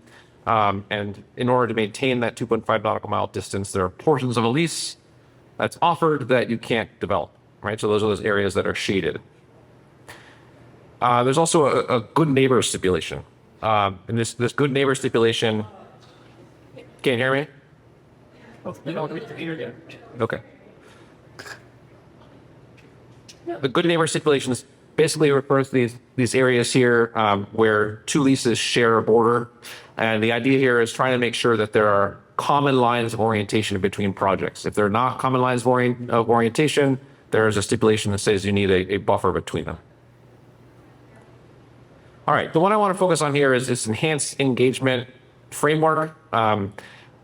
Essentially, there's a foundation of plans that a lessee is required to produce. This is not just saying I'm going to talk to fishermen or I'm going to talk to my stakeholders. It's saying sitting down, writing a plan about how you're going to do that and submitting that to BOEM and posting on our website. That sets a foundation for engagement that we are expecting these lessees to conduct.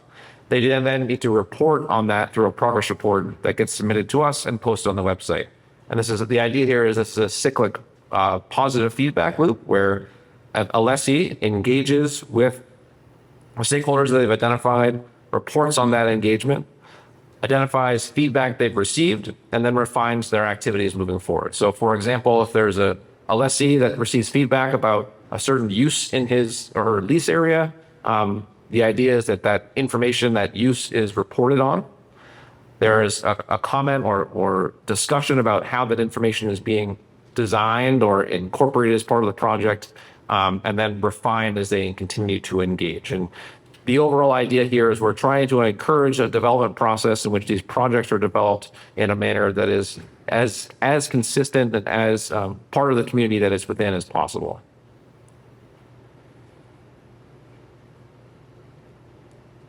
I'm going to skip through here and just highlight that the way we offer these leases, or we're proposing to offer leases, is using kind of bidding credits as well as monetary cash. So essentially, if we offer an area for sale, what we've identified is that there's an opening bid price, and then there's an option if you want to partake, where you could potentially get 25% of that opening bid, or your final bid that would be taken off of that, right? So this is a bidding system that would combine monetary factors at 75% and non-monetary factors at 25%. So what are those non-monetary factors? Up to 25% can be committed to additional activities in the future, right? And so these activities include supply chain, workforce training investments and development at 12.5%, and a fisheries compensatory mitigation fund at 12.5%. I'm flying through this. There's a ton of more information I can provide here, but I want to give you a sense to say, unless you can come forward and they can propose to pay, let's say, a certain amount for a lease area. If it's $100 million, they can say, I'm not going to give you the $25 million of that right now. I'm going to commit to doing that in the future. And $12.5 million is going to go to the supply chain aspect. 12.5 is going to fisheries compensation. The details in terms of how those monies are spent and what can qualify and what cannot are all outlined in our lease. But this is a mechanism that we have to say, we recognize that offshore wind is not going to be without its impacts. And we know that there are some impacts that are going to need to be mitigated for in the future. And so encouraging and developing a supply chain and recognizing that there may be opportunities and for necessary compensation for fisheries activities is something we're taking as a proactive step here as part of the leasing process. I'm going to finish there with my express version. Great. And now we're going to take just a second to look at the environmental assessment. It's open for comment right now. And Brandy's here from Bowman. You can introduce yourself. Thank you. Good evening, everyone. My name is Brandy Sanganet, and I am the NEPA coordinator on the Gulf of Maine. I'm in the Environmental Review Branch of the Office of Renewable Energy Projects at Bowman. I have quite a few slides that I was going to go through, but in the interest of giving you folks more time to comment, I'm going to abbreviate my presentation.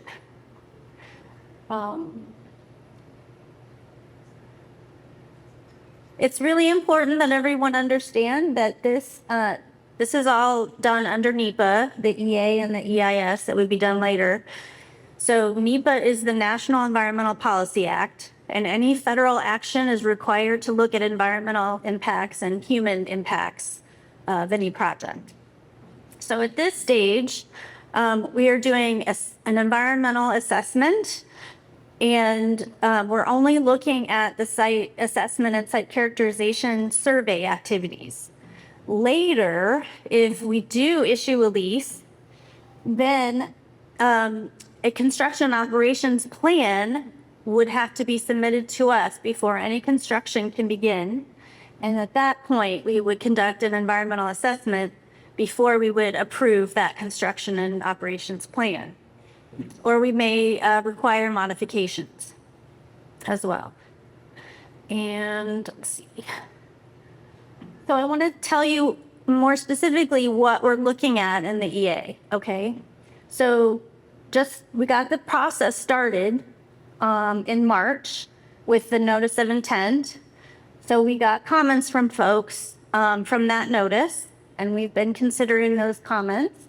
I want to make sure everyone knows that the geographic scope of the EA is different from the proposed sale notice. So you'll see it's a bit larger, and that is because if you look at where'd it go? Oh, at the very bottom bullet, we are anticipating having 2 separate lease sales. It's not definitive yet, but we are anticipating that the first lease sale would be in October of 2024, and we could potentially have a second lease sale in 2028. So that's why the area that we are evaluating, the geographic scope, is larger than what is shown in the proposed sale notice. So the purpose of the EA is to determine if the proposed action would lead to any reasonably foreseeable significant impacts to the environment. And we have 2 alternatives that we are looking at in the EA. One is the no action alternative, and the other is the proposed action. I want to emphasize that the no action alternative also looks at existing activities already occurring in the area. So for the proposed action, I'm sorry? You're good. Oh, I think I'll skip to the next one now. And I just want to sort of explain how we do our impact analysis. So we classify potential impacts into 4 categories. There's negligible, minor, moderate, major. And we look at impact producing factors associated with the proposed action, which would be survey activities. And they're listed there. I also want to emphasize that the standard operating conditions are automatically going to be part of any lease that we issue. And that would require all kinds of mitigation measures and practices that would benefit the environment and prevent any kind of interaction or harm. And finally, I just want to make sure everyone is aware that the public comment period for this EA is still open. You can comment through July 22nd, and all of the information on this slide can help you with that comment process. And we've already held 2 virtual public meetings where we've gathered comments, and I've got recordings of those public meetings on that website there, so you can watch those. And again, there's 2 ways that you can comment. You can comment in writing, or you can go to regulations.gov and enter the docket number BOEM-2024-0030. And I'm going to leave it at that so we can have more comments. Thank you. Thank you. All right. Okay. All right, so we can take just a few more comments. I know we're running up against the clock at this point, but if you haven't had a comment so far, now's a good time to do that. Let me go up right here to the front row. So Ryan Curley, I'm a member of the Wellfleet Select Board. In terms of the proposed notice of sale, I've already submitted written comments, so I didn't bother commenting there. For the environmental assessment, I do not understand why such a limited scope of an assessment was conducted prior to leasing. And that it doesn't seem like there's a programmatic environmental review either in your timeline. And that would be solely conducted by the developers once the developers determine how they're going to lay out and develop their lease locations.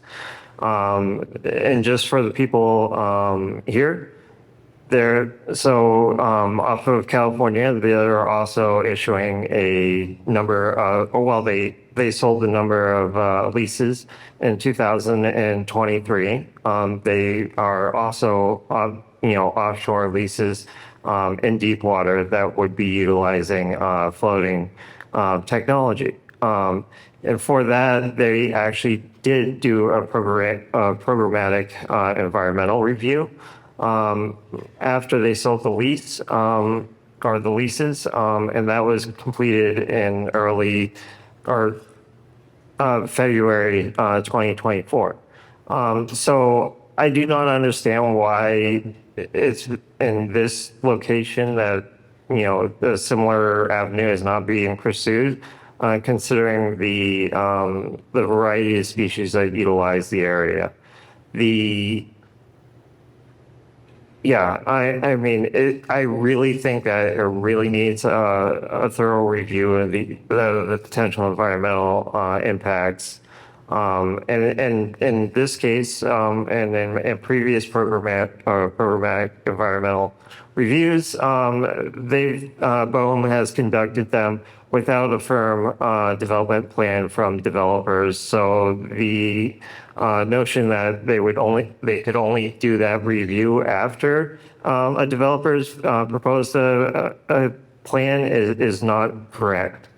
In a previous meeting in June, when they were asked about the programmatic environmental review, and basically they did the similar process for the existing land leases, and to the south of us. Their response was that they hadn't done it because they didn't think that the deep water offshore resources would be developed in such a short time period. So it had not previously been covered because they didn't consider it feasible. So I just want to point that out, and that, I can't emphasize enough that, there are a variety of species that, utilize the Gulf of Maine, and they really need to be taken into account by looking at everything rather than looking at things lease by lease and after developers already developed the plan. So thank you. Right. Thank you. Okay. All right. So if you haven't had a comment yet tonight, this is a great time to do it. I see one right here. Where are my mics? Did I lose a mic? Allison's coming through. Right here. Wayne Clough, I'm the alternate member of the Cape Cod National Seashore Advisory Committee for Wellfleet. One thing that no one's mentioned here is, sort of show me the money. Obviously, if this happens, which I hope it doesn't, where does the lease money go? Do we here benefit from any of it? Is our funds set up to establish if there's problems come up, there's money there to solve them? I've been in the real estate finance business. Do you have qualifications for the people, minimum net worths that have to maintain? All those questions need to be answered. When you have a tragedy, it's strange how people responsible and paid to clean it up disappear or go bankrupt. So I think you have to look into those problems. Thank you. Thank you for the comment. I've got a gentleman in the back.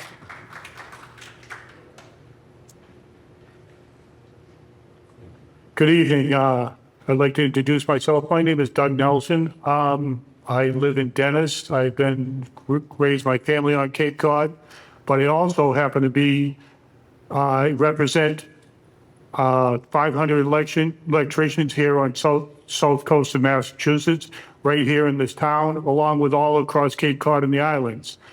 I've got a twofold statement for this situation is I really hear all these questions that need to be answered from these people, that their livelihood is based on the sea. So is mine as an electrician. I do want to make reference to something about, there was a comment made about the number of jobs that are involved in this project. I personally, from the people I represent across southeastern Mass, Cape Cod and the islands, I had over 200 electricians working on this project for Vineyard Wind Project. So in that statement, I just would like to reiterate, economically, I understand the impact it is on fisheries, fishermen, family members of mine are fishermen, bred fishermen their whole entire lives as well. But there is economic development that goes along with this. And my feeling is this is primarily, if this is done right, it can benefit everybody. There's been a couple comments about what happens if, for our own stewardship, for our own environment, global warming, the whole situation across the board. Granted, I wish there was an answer, a quick answer to all power situations. This is an answer. This is a possibility, but it has to be done right. And every person in this room should have the time to stand and talk and give their opinion on what concerns them the most. That's me as a Cape Codder, but also as a representative of 500 electricians in southeastern Mass, because they have the same concerns as well. I appreciate these times. I wish there was more. I would like to be involved as much as I possibly can as a Cape Cod resident, but also as a representative of 500 electricians here in southeastern Mass. Thank you very much. I appreciate it. Thanks for the comment. Yeah. I had a hand that I hadn't seen before, a gentleman here in white. And again, yeah, go ahead, please. Hi, hello. Chris Powicki. I'm from Brewster. For over 20 years, there's been a lot of discussion and dissension about offshore wind.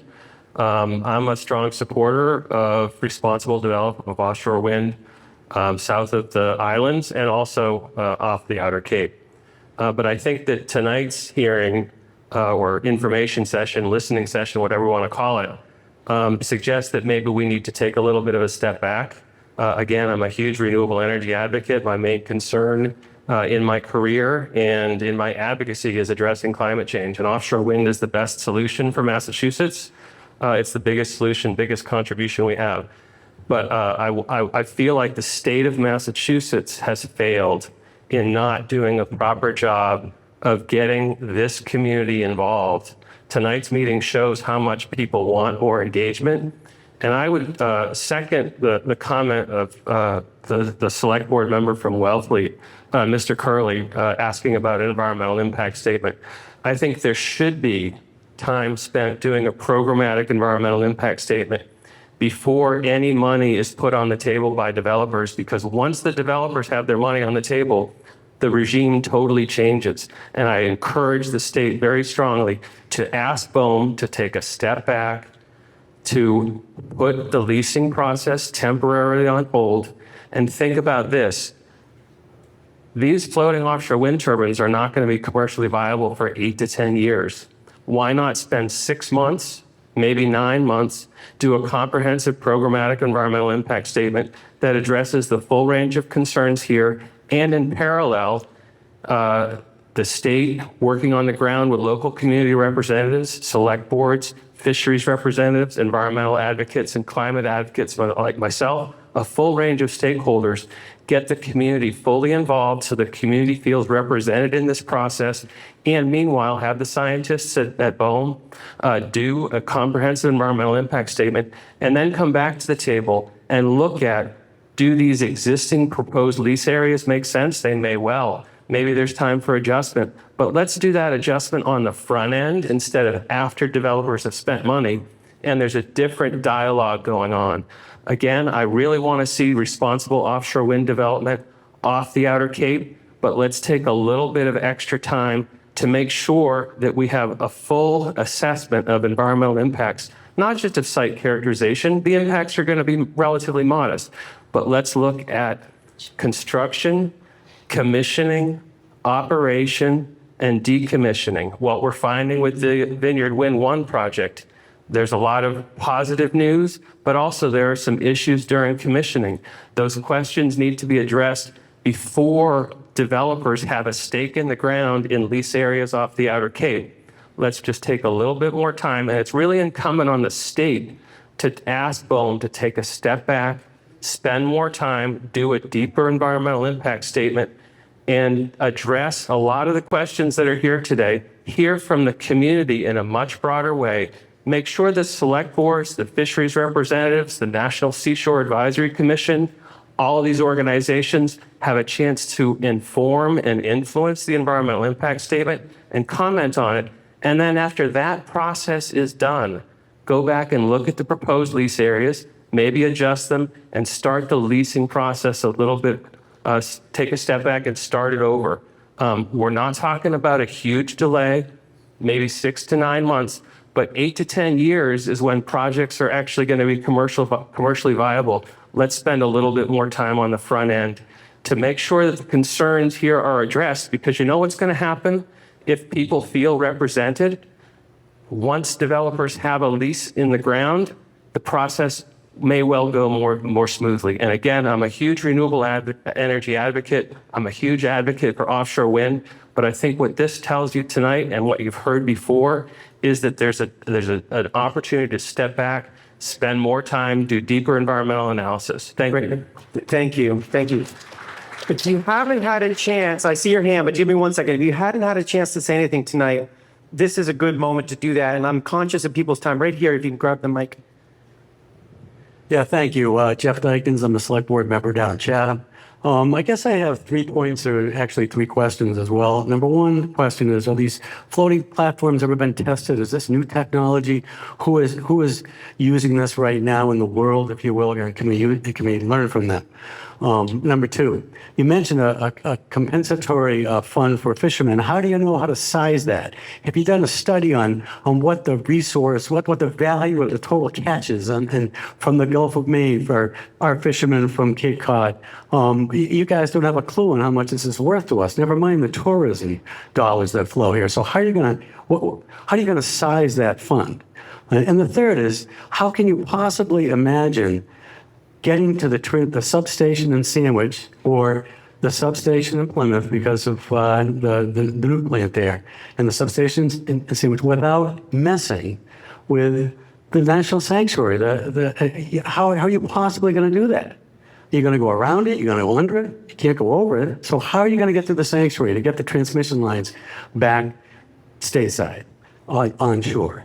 I have no clue. The other thing, if each one of these leases has to have its own transmission line, that's crazy. You have to somehow combine all this, if you're going to do it, that's going to get finally accepted or approved. You have to finally figure out how to get 1 or 2 transmission lines coming stateside, because you can't have all these lines running everywhere. So mechanically, engineering-wise, I don't know how you're going to do it. There are so many unanswered questions here and frankly, we are really late to the game. And we're only here because of the efforts of our Cape and Island Select Board Association that really brought this to the forefront. And the state has let us down because we are really late to this game and we have so many unanswered questions, and it's really not fair. It's really not fair. We need more time to digest this, to get answers to our questions and assuage our concerns, because all of us really do want to strike a balance with global warming and go to alternative energy. I'm a huge solar advocate. I think we're fighting City Hall with the wind, but I go for solar myself. Anyway, I have a lot of questions. I think we all do. Thank you very much for listening. Thanks. Jen, if you hadn't had a chance to say anything tonight, this is a great moment to do it, and then we should really wrap up. Again, Zach and Luke will be here. You can go talk with them individually. Go ahead, please. Hi, yeah, I came here not really knowing I support renewable energy.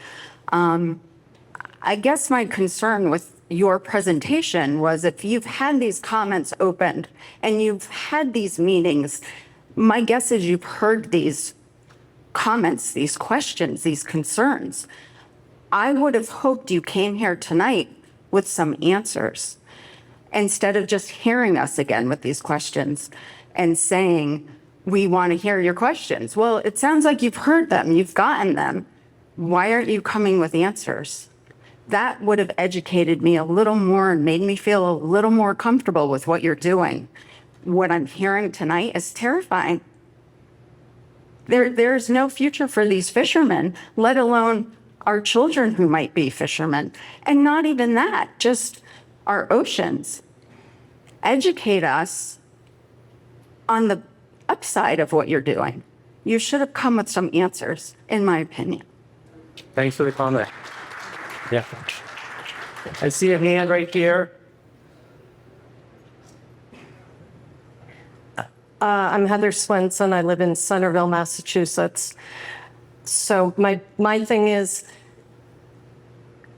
Chatham, Wellfleet, Truro, all of you that are here as selectmen, please pay attention, because the town of Barnstable, shy of 5 members of our select board, allowed this to come to shore in Centerville.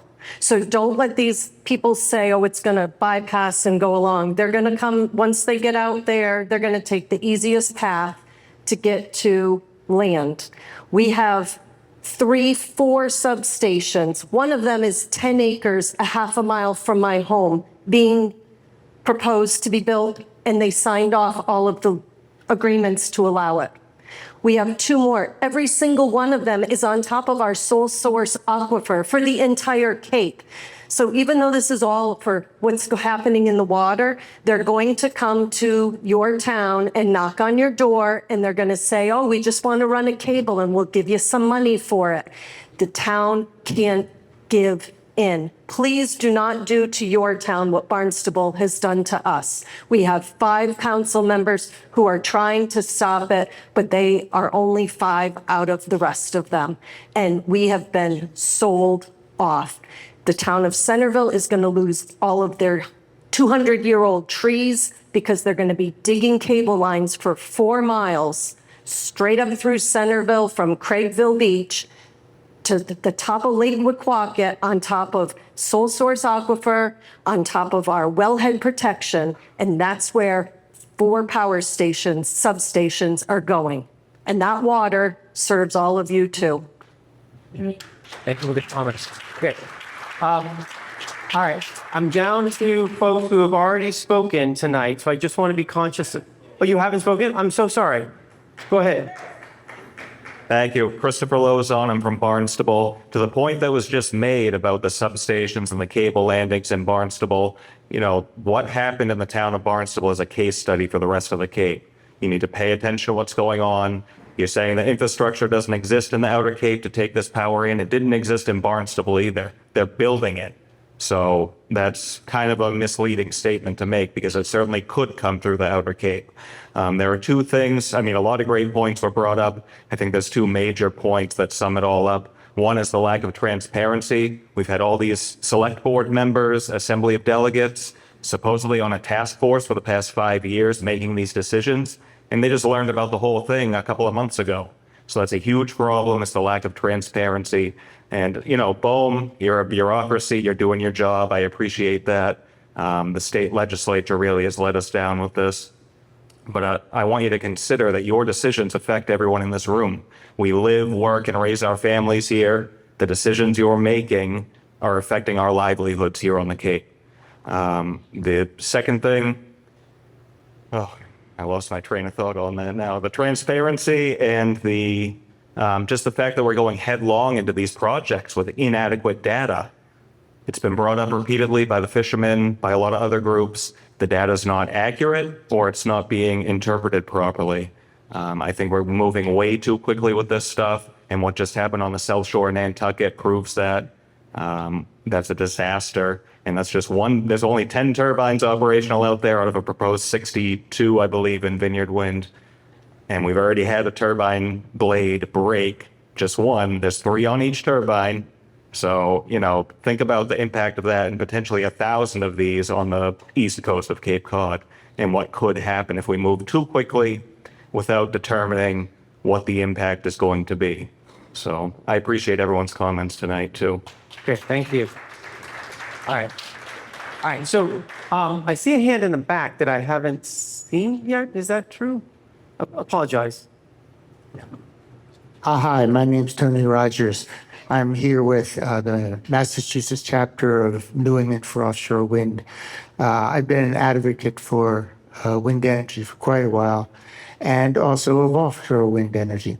Now, I understand, you know, this has been fascinating to listen to everybody. I really understand both your concerns and the passion of your concerns and your concern that you haven't been heard. I would really, I have a couple thoughts. One is, of course, there's the time for, right now, I believe in the whole process, the time for an environmental review is after once there's a real proposal for what's going to be there. And at that point, I believe it is a very detailed review. My understanding is early on, BOEM doesn't do a total environmental review.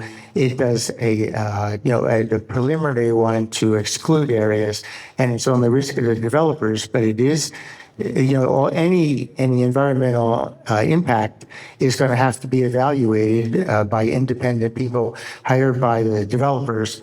And there will be opportunities then to make sure that that is done correctly. The final thing I wanted to say in supporting some of the people who have mentioned that climate change, of course, we really need to come up with an answer to this. We need more than just solar. We're going to need wind power also. And where New England and Massachusetts has wind is, of course, offshore. So the question is really, how do we mitigate all the concerns that people have been raising? But also, how do we address climate change so the oceans don't keep warming more and more and more and have consequences that are far more disastrous than what these wind projects would cause. Thank you for the comment. All right. So I'll go. You've had your hand up patiently. Happy to take last comment. And then, folks, I see how folks are dribbling out anyway. Let's go ahead and end the meeting. And then Luke and Zach will be here to answer individual questions. Yeah. I did step out of the room for a moment, so if I missed a slide, I apologize. In the meeting in Sheraton, I mean, we keep talking about transparency. Tonight, I didn't see any slides about the cables on the ground, of how they're being buried, how the acoustics is coming out of them. Was that in the slideshow tonight?